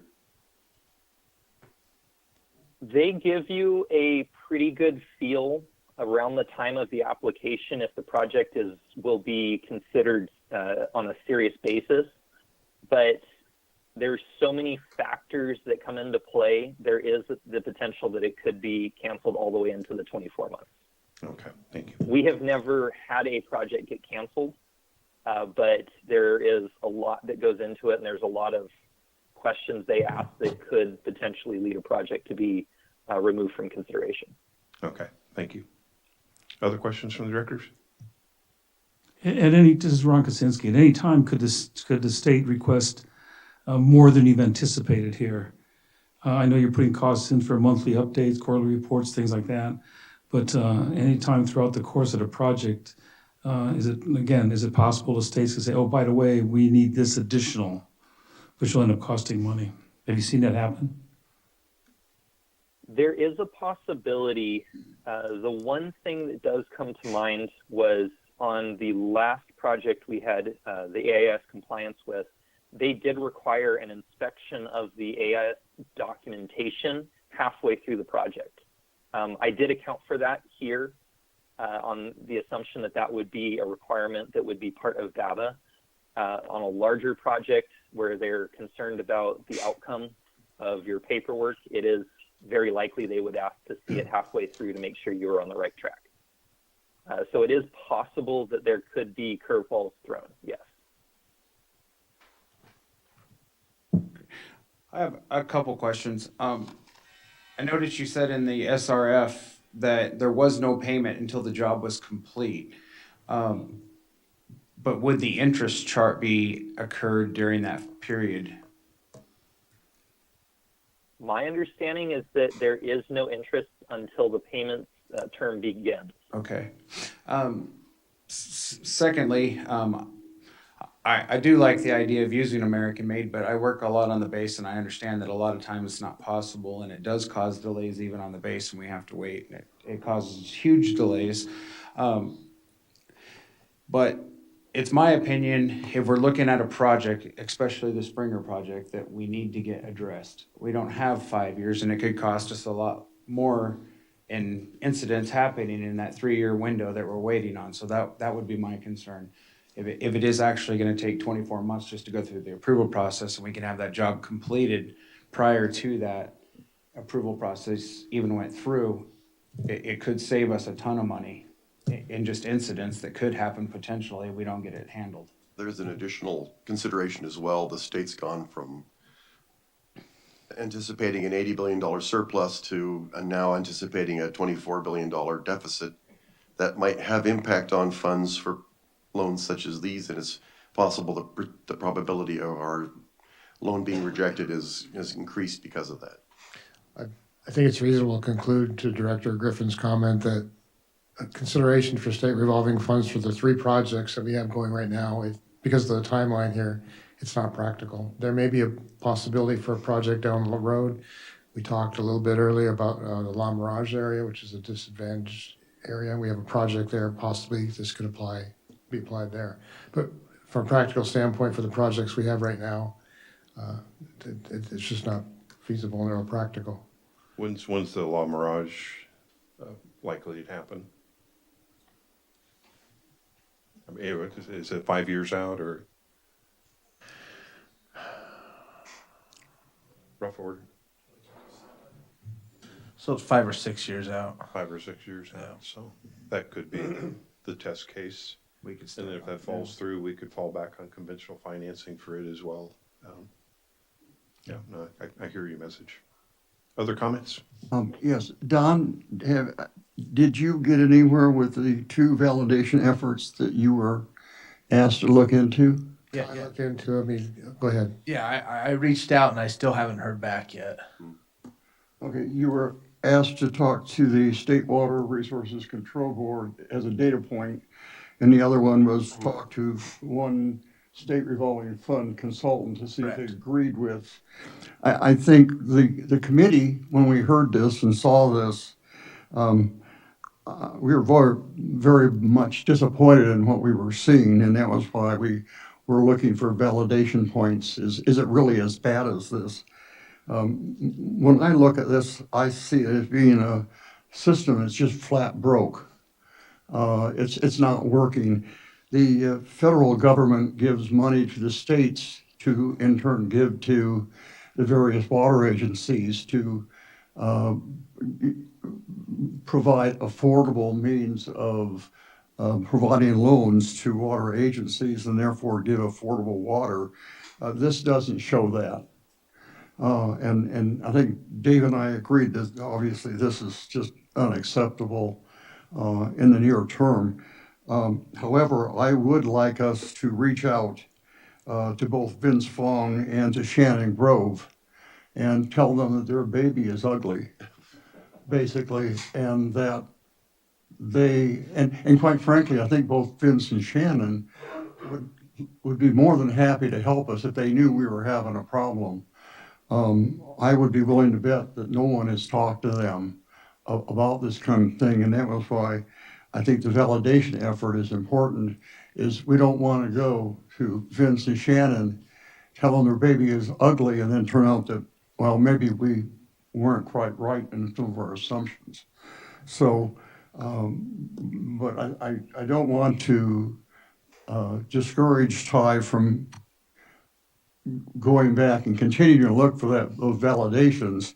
In the meantime, I would like to see the staff reach out to both Vince and Shannon. I've been looking for a reason for us to reach out to the state and have better outreach with the state, and this is an excellent opportunity, I think, of getting them on board. I think they would be very happy to work with us. So I would like to recommend that I assume Don's the right person to do the outreach with Vince and Shannon and explain to them that we don't have infinite amount of time to do this job. On the other hand, the numbers that we were seeing here are for a 20-year rather than a 30-year loan, which will change the balance of which one is more affordable. And I would disagree that a 2.1 is the average. It is the correct number now. And my understanding is it may be raised a little bit to 2.6 over the next month. But over the last 10 years, it's closer to 1.5 or 1.6. And so for a 30-year loan, it would make a difference, and I would like us to follow up on that. And the way to do that, my feeling is, it's a state system. The federal government's actually giving money to the state to do its job. The state's not doing their job. And the only recourse we have is to go through the chain of command, which I see as being our assembly member and our Senate member in this state. So I would, I think, I don't think we had any disagreement about the current. We can't do this. This is broken, not practical. So we need to go forward for the time being, I think, with the way we have been doing with the bond. But in the meantime, what we need to do is fix the system. And I think that's the approach I would like to see us take, is to work directly with our representatives in California House and Senate. Well, I agree that we could bring their attention to this problem, but we're not going to fix it. The water district isn't going to fix this problem. We can certainly bring it to their attention. What we have to do is to provide them evidence that it is broken. Right. And then let them carry forward and then continue to get updates from them, how they're proceeding. Because I really don't think they're gonna like the idea of them sitting on federal money and not providing it to the water agencies that need it. I agree. So even if we were to turn in an application and magically it were approved the next day, it would still take more than twice as long to go through the state revolving fund. The reason we didn't come with a recommendation is we wanted you to see the presentation and come to your own conclusions because the magnitude of the failure is, you really needs to be understood by the board. And as Travis mentioned, even if you get that initial approval, they have still 24 months to disapprove. Yeah. So it's not a given. Yeah. So it's all part of the broken system. And there's absolutely no reason why it should even take a year. They're understaffed, and the staffing needs to increase to the point where they can get something within 6 months, turn that around, and have this what we're proposing here is a very simple project. We're replacing one water pipe with another water pipe in the same area, okay? And there should be no environmental issues. We've already done a lot of the preliminary studies, a lot of the preliminary design. It should go like clockwork. There's nothing difficult about this project, and yet, when we look at it, it's not working. So if I understand, the recommendation Finance Committee is we need to move ahead with these projects. Down the road, if we have a project 5 years away, we can think about it. But why don't we utilize our association with Aqua? I mean, they deal with things at the state level all the time. And maybe there's a way that we can compel them to look into us for this. Is that possible, Don? Yes, I can reach out to Chelsea Haynes and make mention of this to her. Great. I think it's a good way to go. Yeah, I think Vince and Shannon can work with Aqua as well. It should be, let's get as big a group as possible to force this thing to get fixed. It's broken. Any public questions, or comments? Do we have anybody phoning in, Chris?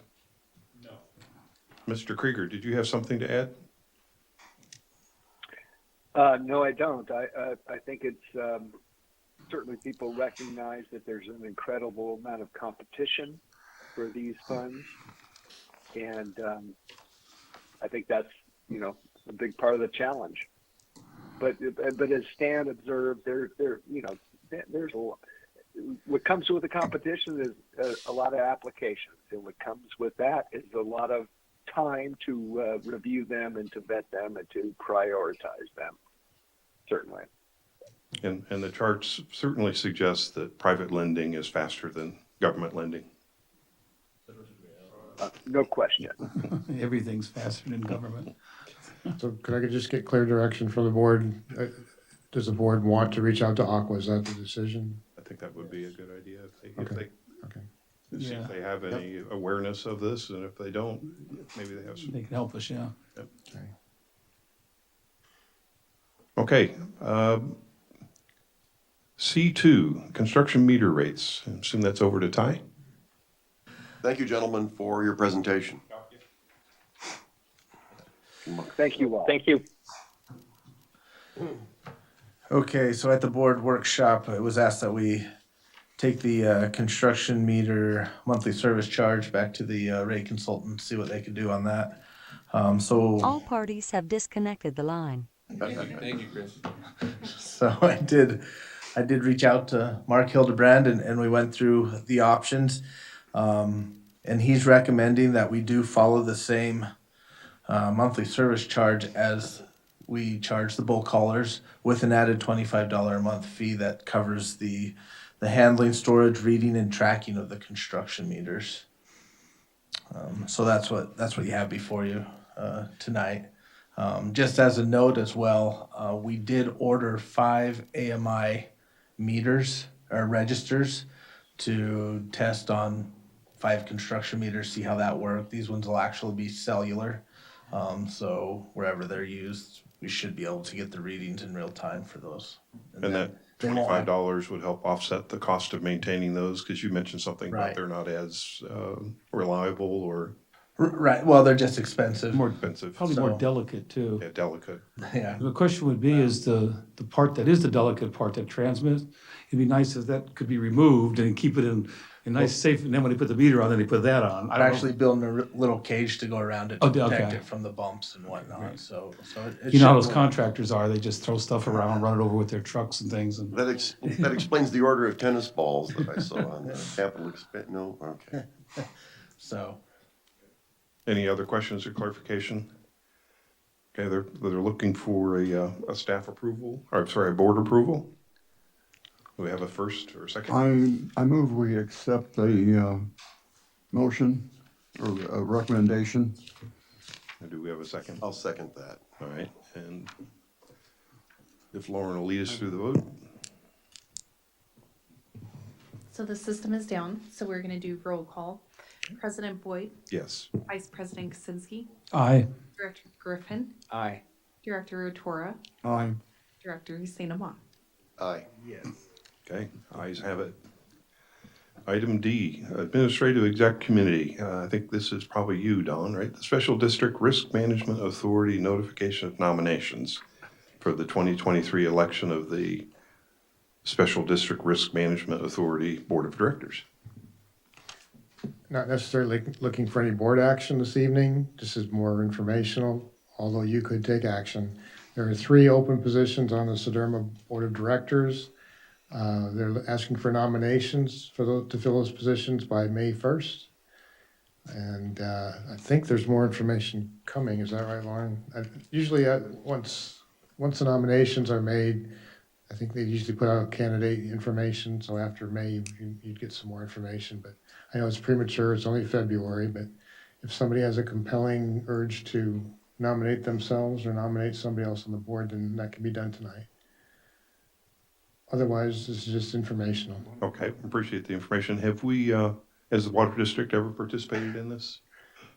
I'm sorry, I was looking at Director Santa Monica. If nominated, I will not run. If elected, I will not serve. Anybody on this board? Sederma Board of Directors? Don was on. Don Corchado? He was on. Aqua, okay, yeah, I don't think so, not that I Okay, know. so- Judy, do you know? You give a history? Yeah, I don't think we have, So it's not like it's, but there's always a first. It's quite a commitment. Sacramento, 2-day meetings. a 4-year commitment. It's, yeah. An average of 8 meetings a year. Yep. That's, Well, I would just look for the return on investment. If there's something we could get out of this, that would be, but apparently the board hasn't agreed that it's a high value in the past.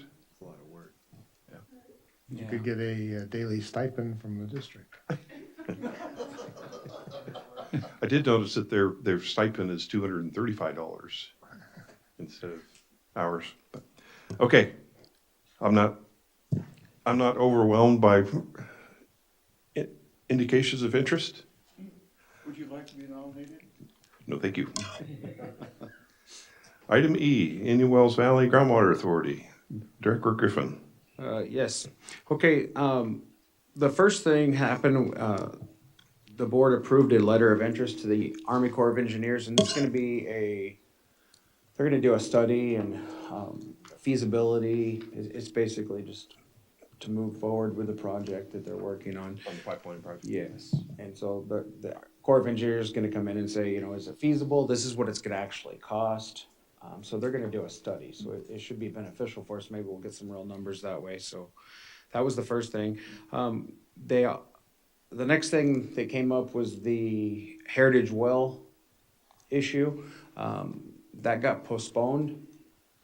And so they're gonna give a little bit of time for Heritage Village to come back and then for the board members to do a little research. So I will be doing some research through some of the district stuff. I would also ask for the board's support and maybe having Krieger and Stewart attend the meeting next month in person and giving their interpretation of the report that was written by Krieger and Stewart, because I think I did a good enough job defending it, but I would like it to be from our engineer, if you guys don't have an objection to that, because I personally do not feel that the GA should be paying to replace that well. The report that Jeff Hensley was referring to, the source of that was where? Well, it was a kind of a dual thing. I think there was input from the well driller that drilled the well, and he gave his suggestions, and then Jeff compiled their report and their interpretations of what happened to the well. Okay, and what report are you referring to that you would like to have? Well, I would like Krieger and Stewart to look at that and then give their assessment of what happened to the well. And because what was trying to be asserted at the GA meeting was the decline in water of 18 feet created the problem with the well, and that's why the well did not pump anymore. And so I asserted that I felt that it was not a issue with that. I believe it was a problem with the well casing, and the well had met its life. It was expected to work for 30 years. It did work for 30 years. And I felt it would be a bad precedent if we move forward. So that was what I expressed my opinion and what I know personally, but I was questioned if I had the correct background to even make those comments. And so I would like for the engineers that we have on staff, if that's not a problem with the rest of the board, to be there to, I guess, defend me if that's what the case may be. Is there any old well information? I got the feeling they didn't have a lot of information, except for, I think they had something from the original driller, just remembering. I don't remember what they had. They did not, and they did not camera the well or anything else. So I made this suggestion and asked the question, why would we not camera a well if we were looking at replacing it? If it had a problem, that we should camera all wells. So we had a little bit of information what actually happened to the well, what caused it to go down. We could gain a lot by that because it is in the policy that's written by the GA that the well owner does maintenance on their well. And we don't have any of that information to prove if it was ever maintained or what happened. So there's not a whole lot of, I mean, it was pretty, if you read the report, I don't know how many of you guys did, but it was a pretty simple report. Mm-hmm. And it basically said that the drawdown in the old well was 100 feet or so, and they would turn the pump on, the pump would lose head. So they put a new pump in it, lowered it a few feet, turned it on, it would lose head. Well, it's pretty simple. If the groundwater is static, is above the perforations by 168 feet, there's plenty of water there. Yeah, they're sucking out It's the just pipe. not going into the pipe. So the perforations are either plugged or damaged. And so whatever made it into that pipe, when it turns on, it sucks out, the pipe empties, and then it takes time for it to fill back up instead of a steady inflow of water like on a new well. They drilled a new well, the drawdown was less than 2 feet in the same area. So it's simple that it was not a problem with the well going dry. There was plenty of water. And that's the message I don't want to get put out, that the well went dry, so we're having to replace it. Right. Because if somebody's well is impacted, you know, a small pumper and it's a homeowner and they're out and their well is impacted, we need to help mitigate that. If we cause the damage, we need to do that, but that's not the case in this well, so. And this is a private irrigation It well. is a for private irrigation well, landscaping. for a landscaping, yes. And non-potable water. And Chuck, I want to say I appreciate, I watched the whole thing, and I think you did very well to get this delayed until we can get some more information. But I feel strongly the same way as you do to spend, what is it, 114,000. 114,000, where we may have people out there who need that more. Correct. And I think that's, that are truly having damage from water table. Board have any objections to engaging Krieger and Stewart to assist? None. None, whatever. No, Yeah. Thank you you. know, actually, I thought there was more than enough data Yeah. to show that it was a well problem. You know, the fact that the well drawdown was 150 feet in the old well and 2 feet with a new well, plenty ahead. It's not the water issue, and I don't see how they could possibly draw a conclusion that it was overdraft that caused the problem. It just didn't make any sense. Right. Well, I appreciate the support on that. Okay, and then the next item, you're all familiar with the annual report, and Stan has asked, which we've all heard for the past 2 years, to please give us a chance to make comments and let us review it. So they did let us make comments this year, and I thanked them for that and appreciated that. But we did not get the annual report until, I believe it was Monday afternoon or Sunday afternoon. So I asked if we could please have some time. It's not due till April 1st. So our engineers and Tim Parker could review their comments and see how they got used in the annual report, and then if they were used at all before we voted, and I voted on a yes or no vote for the annual report. So I did have some support from the majority of the board to postpone that. So they gave us this month to review it. So it's also postponed till next month. There was 3 resolutions that were passed. Those were basically grant funding. One was for the Provost and Pritchard for design services. The other was the right-of-way and alignments. And then the last one was for CEQA, all on the pipeline project, so they could have cost analysis and everything done to see what it was gonna cost, how many properties they would have to incur, purchase, whatever, and if we had any problems with environmental issues and stuff like that. So basically, that was the meeting. I think it was actually a good meeting. I think we had some support, and it was kind of nice to have a little bit of support coming from the board. Yeah, actually, So, have some influence. yeah. Yeah, with regard to the annual report, and I believe I did send it out to the board, Stetson had prepared responses to all the comments. Director Torres submitted some, Don Decker submitted some, and of course, district staff and consultants did. So they had prepared responses to all those. And Steve Johnson sent me an email and said that they had brought that to him, but I guess it was too close to the meeting, and he thought that would be too much to put in the packet. So we did send it out afterwards. I've sent it to Jim, Tim, and to Chuck Krieger and Dave Scriven. Dave's indicated there's probably just a couple minor comments he wants to make. Stetson would like those comments by February 20th, next Monday. So we'll take that under advisement, probably provide them just a couple of responses to their responses to our comments. Okay. Thank you, Director Griffin. Mr. President, if I may make a comment. Please. I would be happy to support Director Griffin at the next meeting if you would like. I am a licensed civil engineer in the state of California with a PhD in civil engineering and over 17 years of experience in well rehabilitation and construction. So if they won't listen to me, they may not listen to Chuck Krieger either. I don't know, but I would be happy to. Well, I think that's a great idea, Renee. Thank you.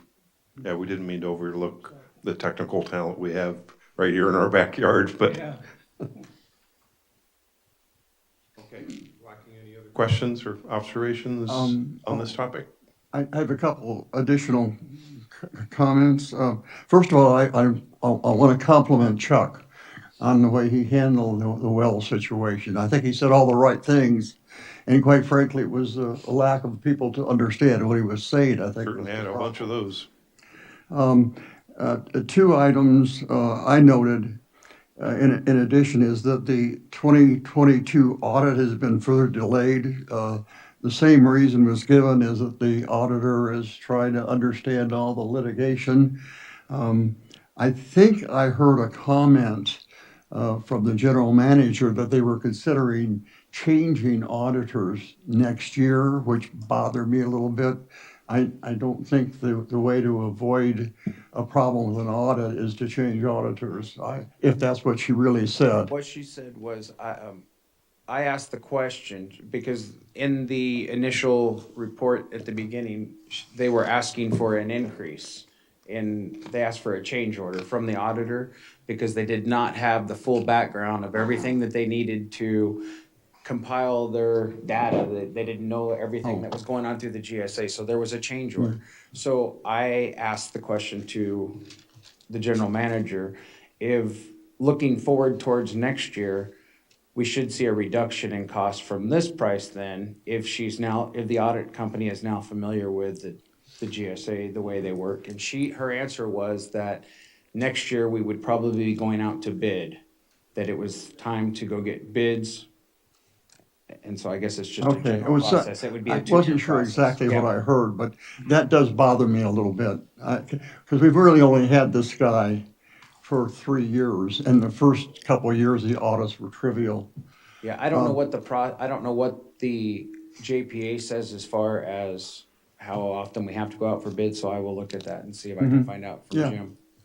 And the second thing I'd like to comment on is, I did look through the annual report, and on a positive note, the annual report did continue to say that there was an increase in water and storage in the El Paso area, and over the last 3 years, because they don't have data for the interim years, they had to average it over 3 years. But over those 3 years, the average increase is about 2,400 acre feet per year, which, of course, it's one data point. You don't want to put too much confidence in it, but it's a positive data point. And so I think we need to continue our efforts on trying to push on exploration as well as well pumping testing down there. And that was all I had to say. But I do appreciate all your efforts on that well. Thank you. Yeah, you did a great job. Thanks. Questions from the public? Okay, move on to item. We do have one. We have two. Yeah, I can't believe there would be any. I thought they'd jump off faster. After you sit so long, you get stiff when you're old. The reason Carol said what she said about the auditor is I believe the law says you have to go out to bid for a new auditor every so many years because the Resource Conservation District has to do the same thing. I think Judy's right. I don't know off the top of my head, 3 to 5 years, something like that. Right. 5 years. So the requirement isn't that you have to go out to bid every 5 years, it's that you have to have a different principal. You can't have a principal for longer than 5 years. And so if you're in this, you can use the same accounting firm or auditor firm, but they have to change who the partner is that actually reviews it. And I too would like to compliment Chuck. He rose above the other board members by a lot. And it wasn't because he was a hot air balloon. One thing you didn't mention, perhaps you did in closed session, was the announcement by Keith Lemieux. And I can't remember the exact verbiage of that, but I bet Jim Worth knows what it is. You're right, Judy. I did forget to. They right after closed session, they took me into closed session and then announced that they had joined a joint defense agreement with the United States Navy and the GSA. So I don't know a whole lot about what that means. That's just what I got. I was not allowed to be in closed session, but Mr. Lemieux asked me if I would come in the back. He wanted to tell me before it was sprung on me, he said. So he was very polite to do that. So I appreciated that he did that. But it was re-announced during the open session. It was re-announced during the open session, yes. Mike Neal, just a little bit on the past conversation here as far as the well. I think it became readily obvious that reason and logic are not going to apply to that approval process based on the illogical statements by both attorneys that's popped up, especially Phil Hall, who worked so hard, it seemed, to try to justify paying that money out. Strikes me that there's influencers behind the scenes in the county and with the city attorney or something that they want to get that money. That's pretty much it. You know, they've already drilled the well, but they want to get reimbursed. And it doesn't matter if it applies, if the statute, if the policy applies. I pointed out it does not apply. It's an irrigation well, not a potable water well. But, you know, I think they're going to ignore that and just try to pass it anyway. But in that case, you should tell them, well, in that case, let's get Heritage Village to agree to take down their no trespassing signs and make it a public park, since their water will now be basically funded with public dollars from the whole city. The second point here about the GA is, I've mentioned this several times. I've now had reviewers go over my spreadsheet estimating the cost of the GA imported water pipeline. Lauren, you already did that? Okay, very good. They're looking at that. It hasn't changed fundamentally from the last go around. Just to point out for those who may be listening, that's kind of new to, this is, all the cells are locked except the cells in the top part in gray where you can put in the numbers that you want. I've noted where the numbers that I have on what's printed in your hands and what's going to be initially distributed came from.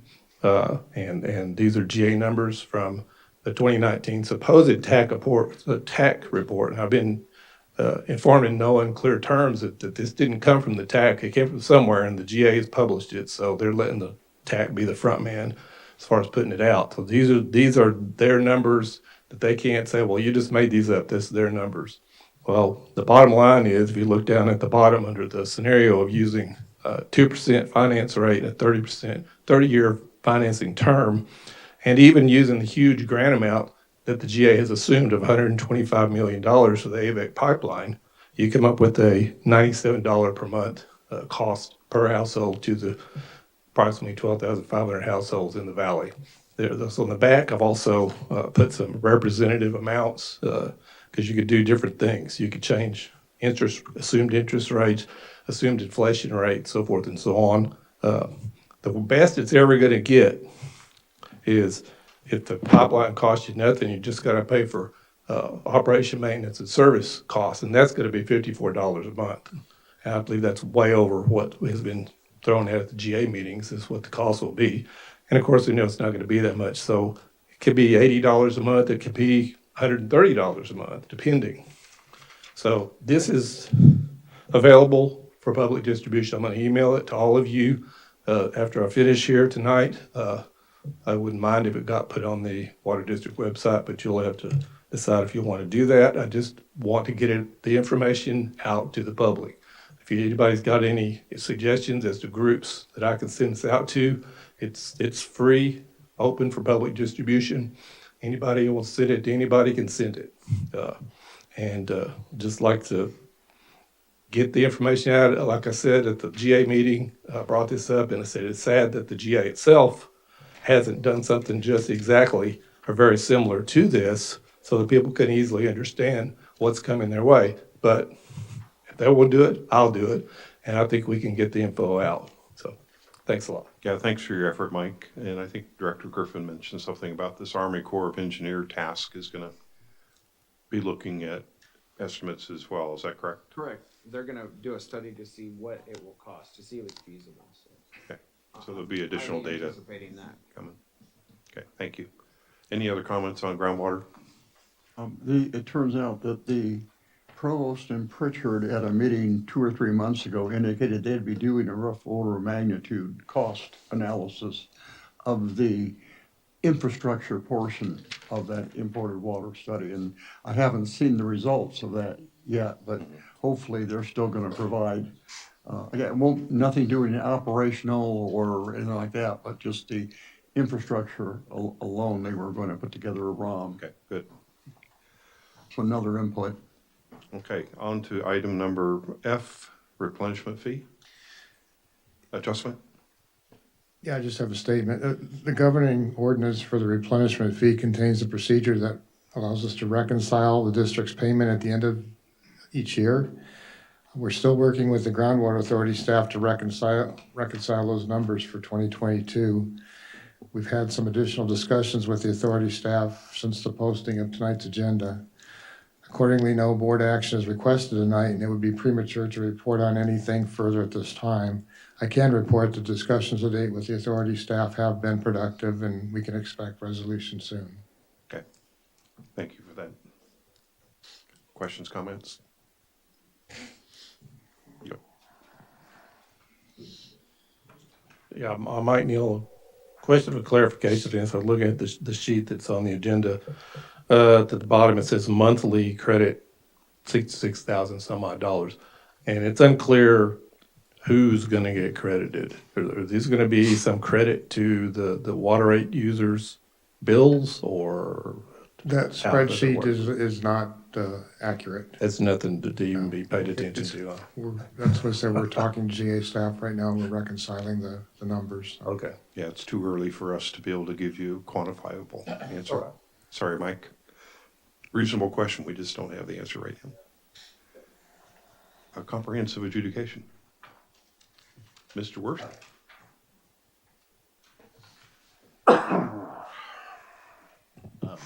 Yes, yes, good evening. This will be short because there really hasn't been anything that's occurred. As I reported last month, we had our case management conference on December 2nd. We're still waiting to try to have Judge Claster assigned as the official judge, which is required by the Judicial Council rules. The fee waiver for the responsive pleading, it's good through February 28th. Not sure it'll be continued after that point because the case will be at issue, but it still is going on. We have our next case management conference on March 17th. And at that time, we'll see what the judge has to say. The case will be at issue.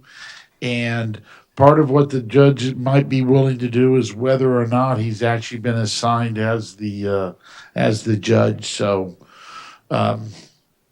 just like just like I reported last month, I'll have a better report after the March case management conference. That's all. Thank you, Jim.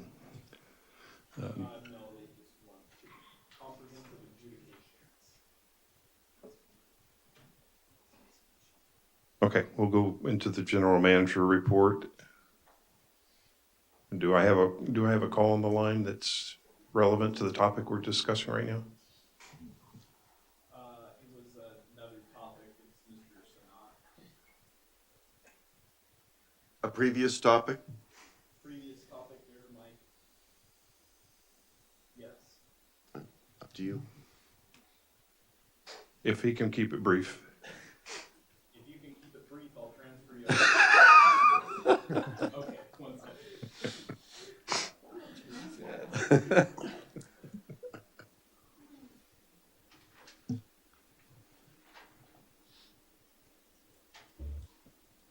Mr. Sanat on the line.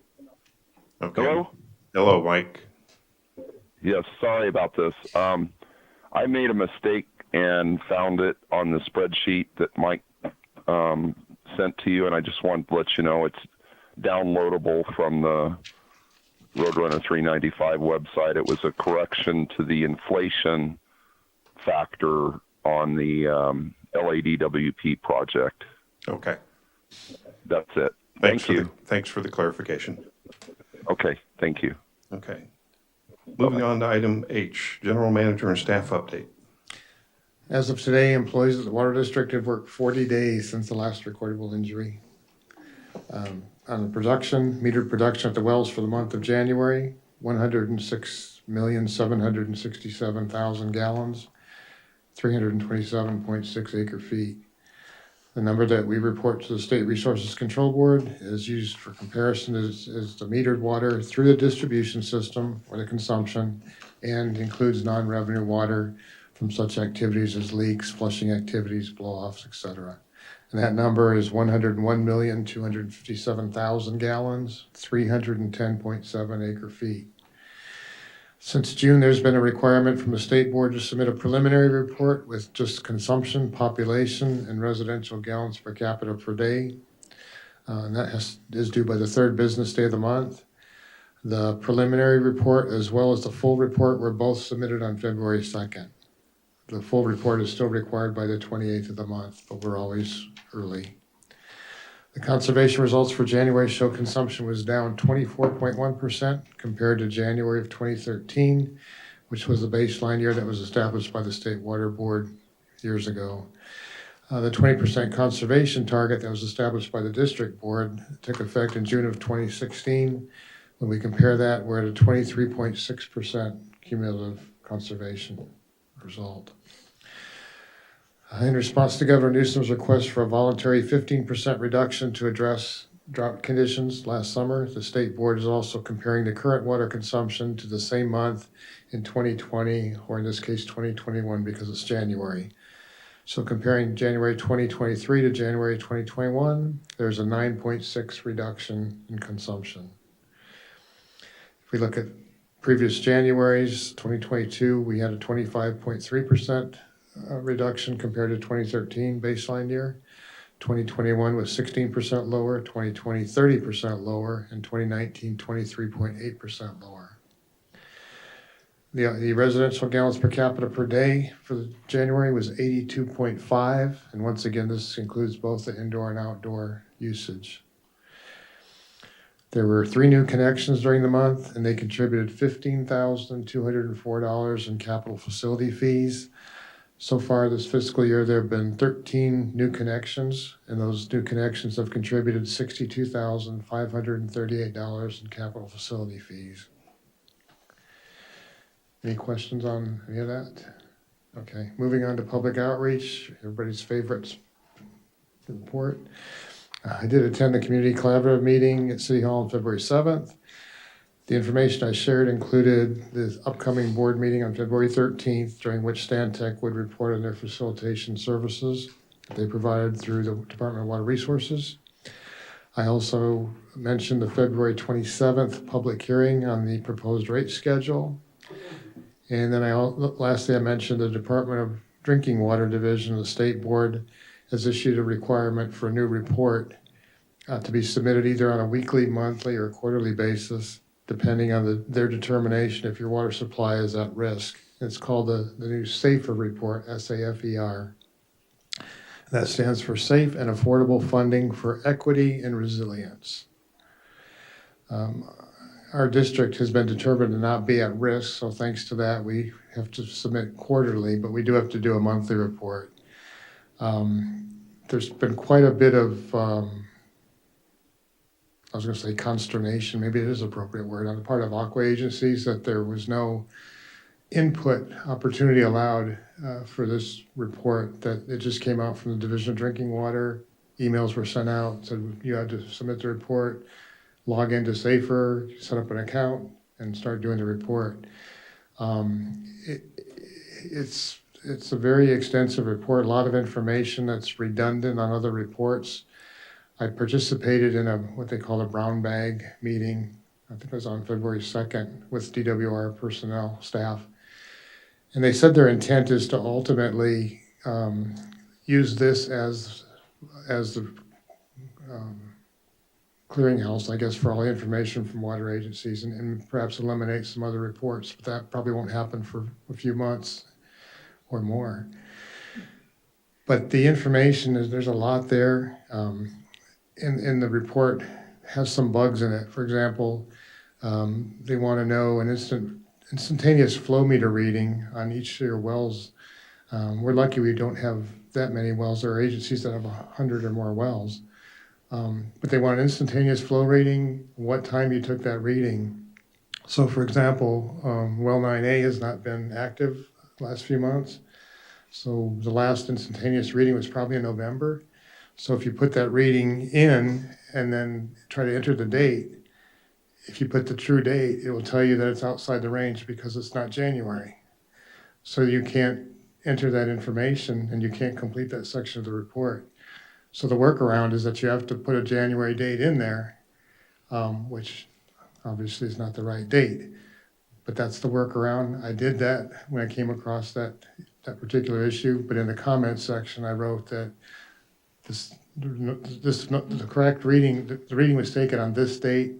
I can't put that in because I can't complete the report if I put the right date in. So I've put a makeup date in there. I had to do that on a number of occasions. Hopefully these things get worked out. It's the first time we're doing the report, but I just have a hard time imagining the level of detailed information that they're requesting. Especially there are 1,000 water suppliers in the state. Over 400 of them are aqua members. So all these suppliers are required to do this report, some on a weekly basis. And what the state will do with all that information, I can't imagine they have the staff to even review it all, let alone put it to use. The purpose is to address drought and resiliency, and I understand some of the information is needed. I don't have an issue with that, but the level of detail, which requires staff time and resources to do this, I just question it, as does Aqua. And I am aware there's a call tomorrow with a handful of Aqua agencies with DW, Department of Drinking Water staff, to raise some concerns about this. I did raise some concerns on email to Aqua, and I did provide that to you, that she was glad to hear from our perspective what issues were with the report. So, and I did send her a couple screenshots from problems I encountered with the report.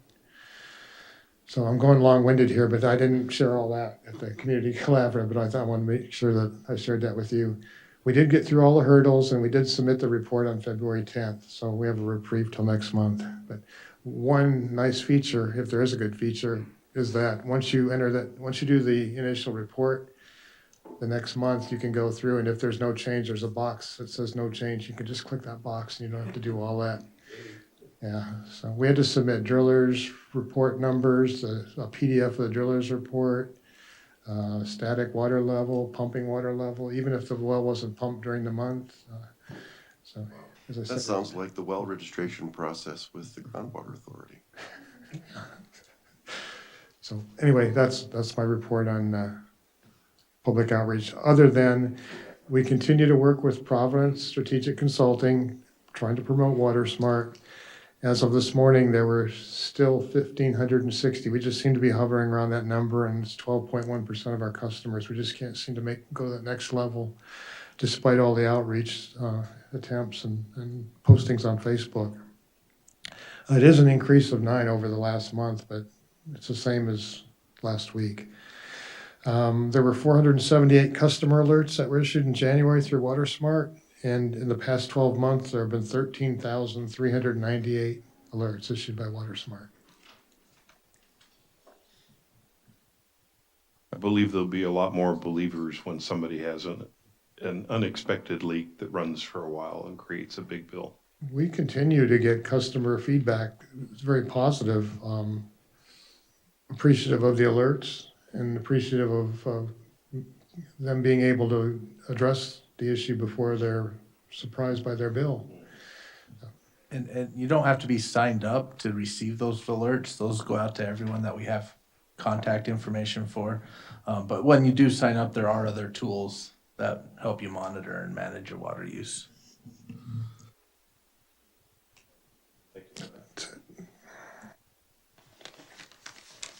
On to item 3, Assembly Bill 361.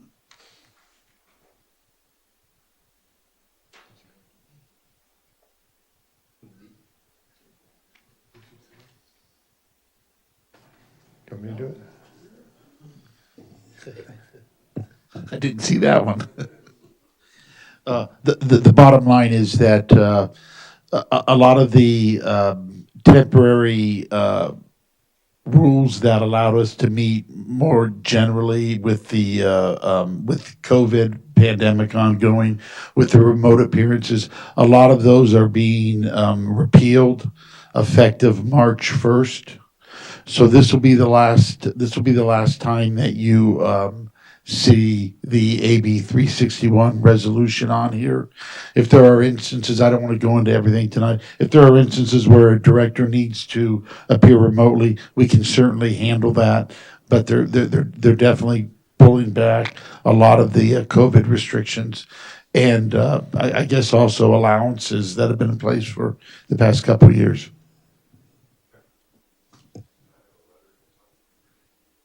Is there? You have a resolution for me to sign, okay. Okay, item 4, January 24th Special Board Workshop.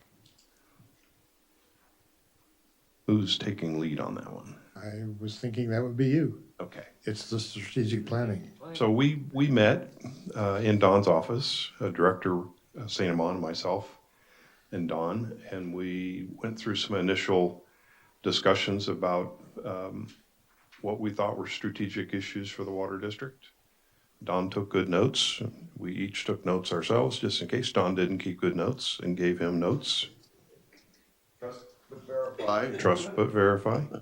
And this is basically the first meeting of what we think will probably be many over the next year or two as we move forward, trying to figure out what we can embrace beyond the normal things that we embrace in water district business. And we will be soliciting comments from the other board directors as we go, so in the future. Not tonight. No. Sounds good. We're.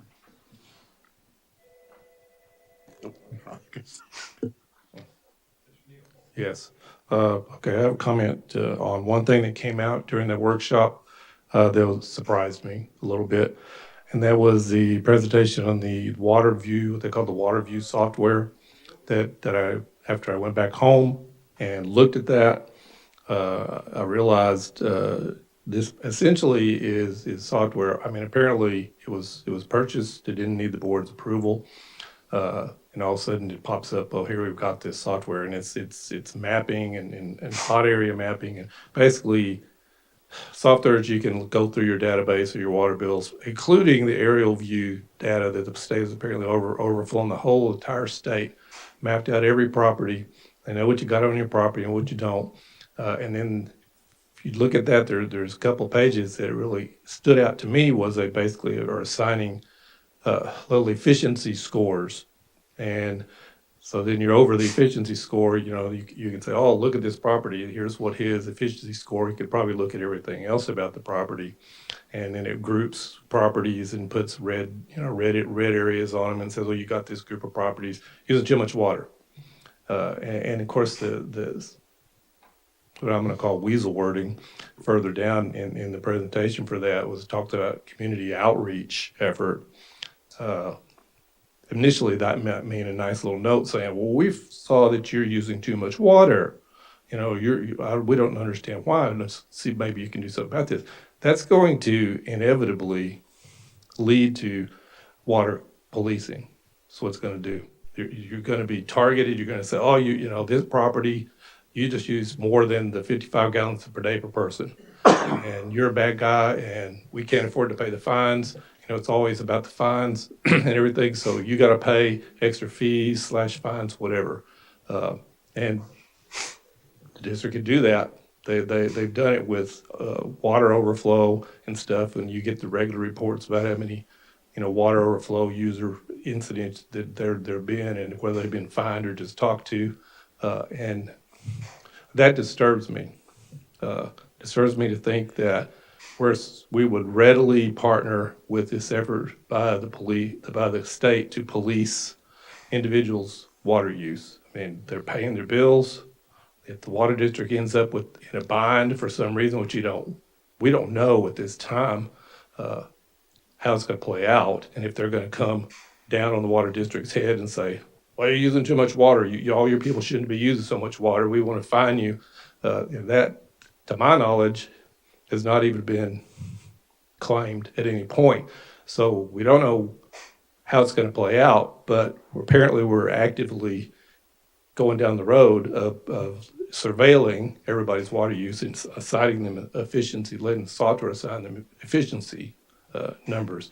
So if I was on the board, I would want to have more discussion about this and consider giving direction that right now, we're not going to use that software. We're not going to target our people with surveillance, and we're not going to be staring at their individual usage, giving them good boy, water usage scores. I don't think that ought to be going on right now. So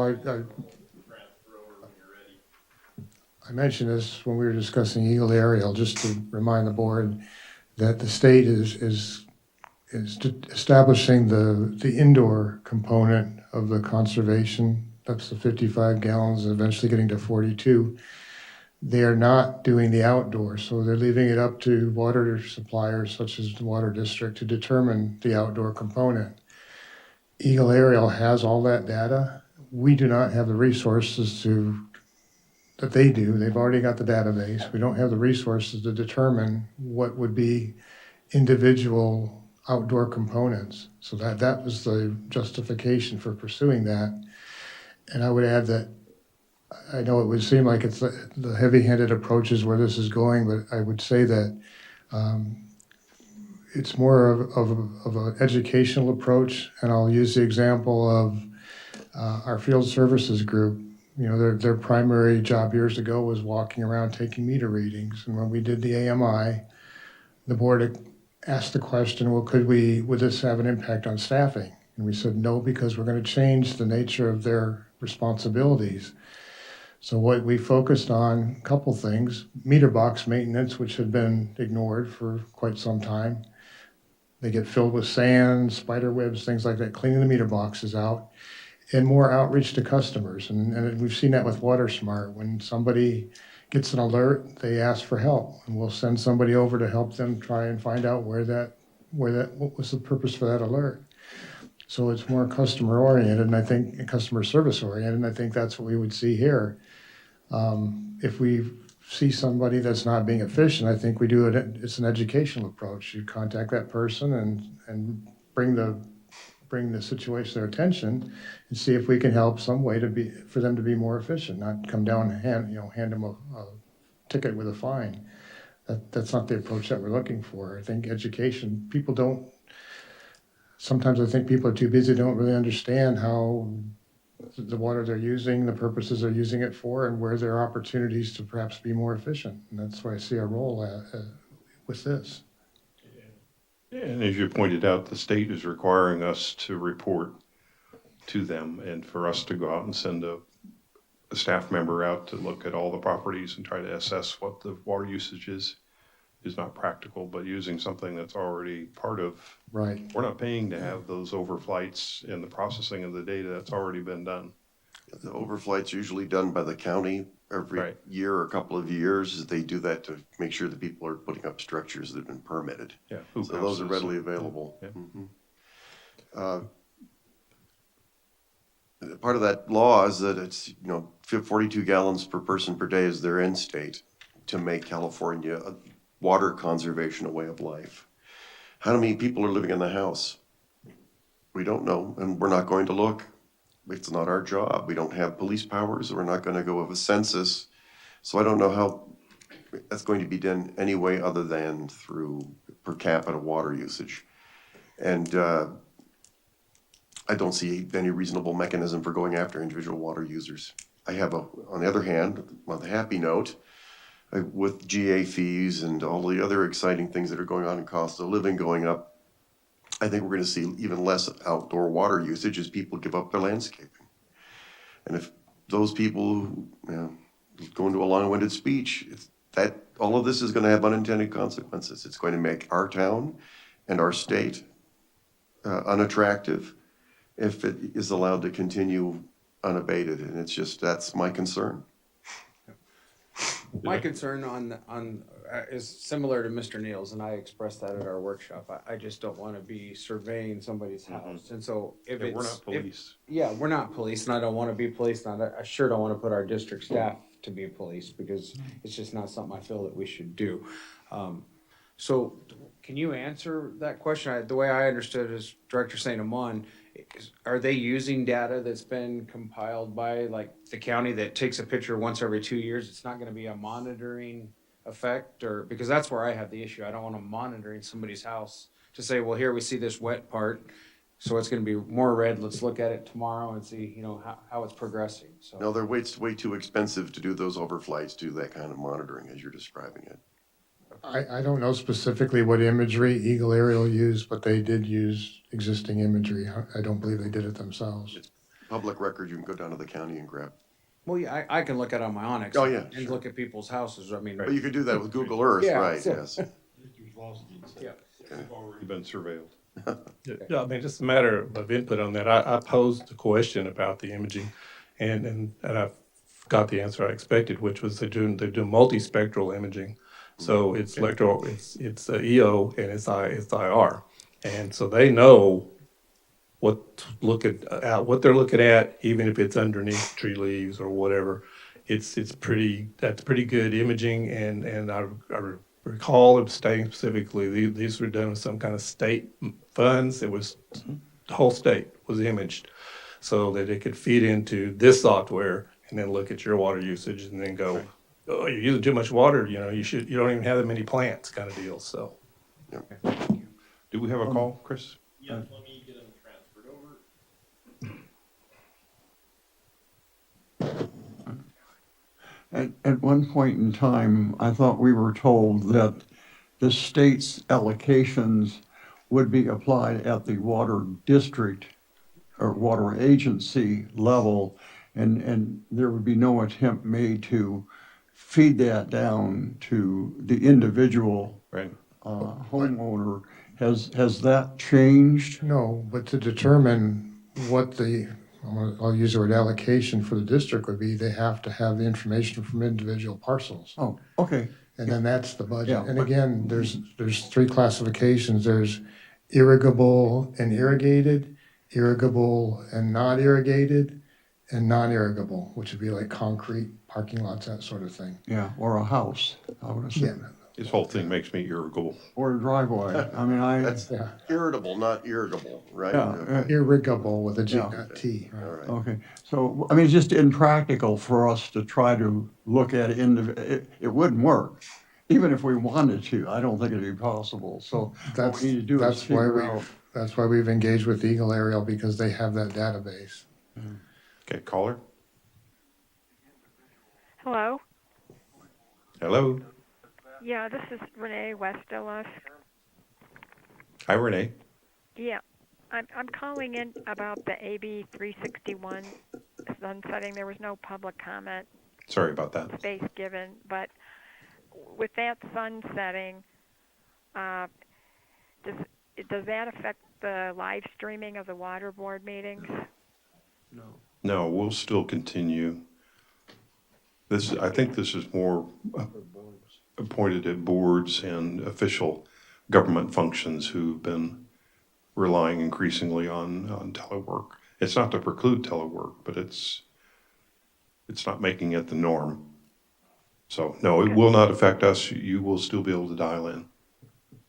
Okay, because some boards are affected. They won't be able to do live stream anymore. I know that. Okay.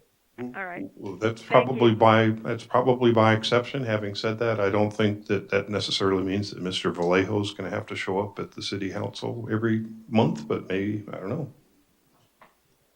Don't know. I think it's still okay to call in, but it's just not the norm anymore. Yeah. Okay. Okay. All right. Okay. Thank you. Thank for you. The clarification. Okay, item number 5, well 31 rehabilitation. Is that yours, Renee? That is. The latest word from Lane is they're going to be here the last week of this month to get that well put back in place and get started on the finishing that up. Okay. Comments, questions? Okay, booster stations and tanks projects. I'll start with the booster. At this time, they're working on electrical and AC. I do have some pictures. That is the college tank site. As you can see, the ring wall is in, and they were doing some compaction and grading on the inside there. Right now, we're waiting for the subcontractor to remobilize in March to start putting that tank up. Yeah. That is the new tank at C-Zone. And right now they're working on inlet-outlet piping. And that is the vault where the altitude valve goes in at the gateway site. And that is the interior of the booster building. Ooh. Okay. So like I said, they're working on AC and electrical at the booster. And they're also working on fencing, taking down some old fencing and putting some new fencing with the tortoise mesh on there that needs to be up there.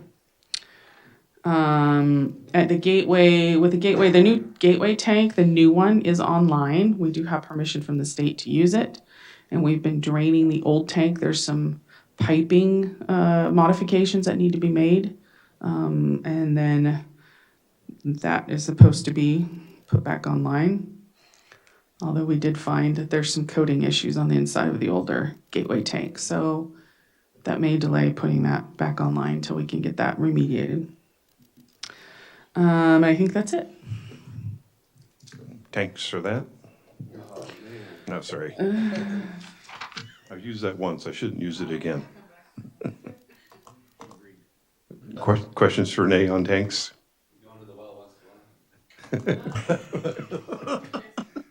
Okay, item 7, financial status. Through January 2023, we have actual revenue of 9.3 million, which is 718,000 below budget. Too much conservation.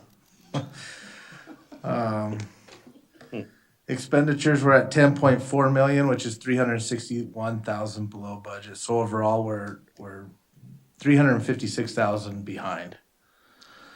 Capital expenditures 4.1 million, COP funded 3.2, debt service principal 648,000. But just that negative number there is what's, our drive for getting this the Prop 218 done and the new rates in place to shore that up. Okay. Solar production? For January, we had actual savings of 34,608 versus the guarantee of 36,682. Coming in a little behind, but overall, we're still saving money. Above the guarantee, there we go. For the second phase, which is the well 35 site, we have $982 in savings versus the guarantee of 1,475. We did talk to NG about that, and I think they messed up on their filtering it out through the whole year. So, but we are ahead for the year on that as well. So year over year, we're coming in ahead. Awesome. Conservation? For calendar year of 2023, so 1 month, we had 14 water waste reports received, 14 contacts made, 5 formal warnings issued, and 1 penalty issued. Okay, thank you. Number 10, Interkern Road transmission line. So district staff, Krieger and Stewart and WECA participated in a pre-construction meeting on February 9th. WECA is scheduled to begin removal installation of the replacement pipeline on February 27th, and they estimate the job to take 3 weeks to complete. Was that going to shut down the northwestbound lane of Interkern Road for? During the day when they're working, they will have a lane closure. At night when they're done for the day, they'll have a shoulder closure. Okay. And how many days did they think that was? 3 weeks. 3 weeks.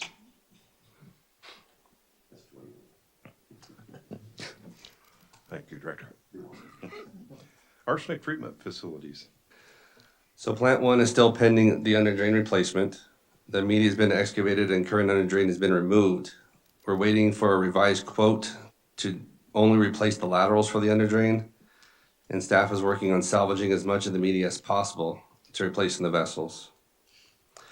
Plant 2 is offline, but staff is keeping the plant in a constant readiness state should the water usage demand that another well be brought online. Okay, questions? Okay, operations. For the month of January, there was 1 repair and 25 replacements. No valves returned for the month. We're working with Spatial Wave at the moment, which is our GIS programmer, and they're trying to provide us a method for the valve turning machine to communicate with the software in the new Windows 11 environment.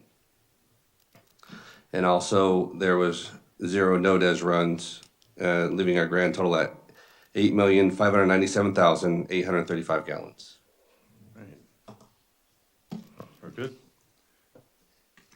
Item 11, board comments, future agenda items. Director Griffin? I have none. Director Sademan? None. Director None. Tora? Yeah. Okay, Well, I call adjournment at 8:38. 39. I didn't give you a start time for after closed session.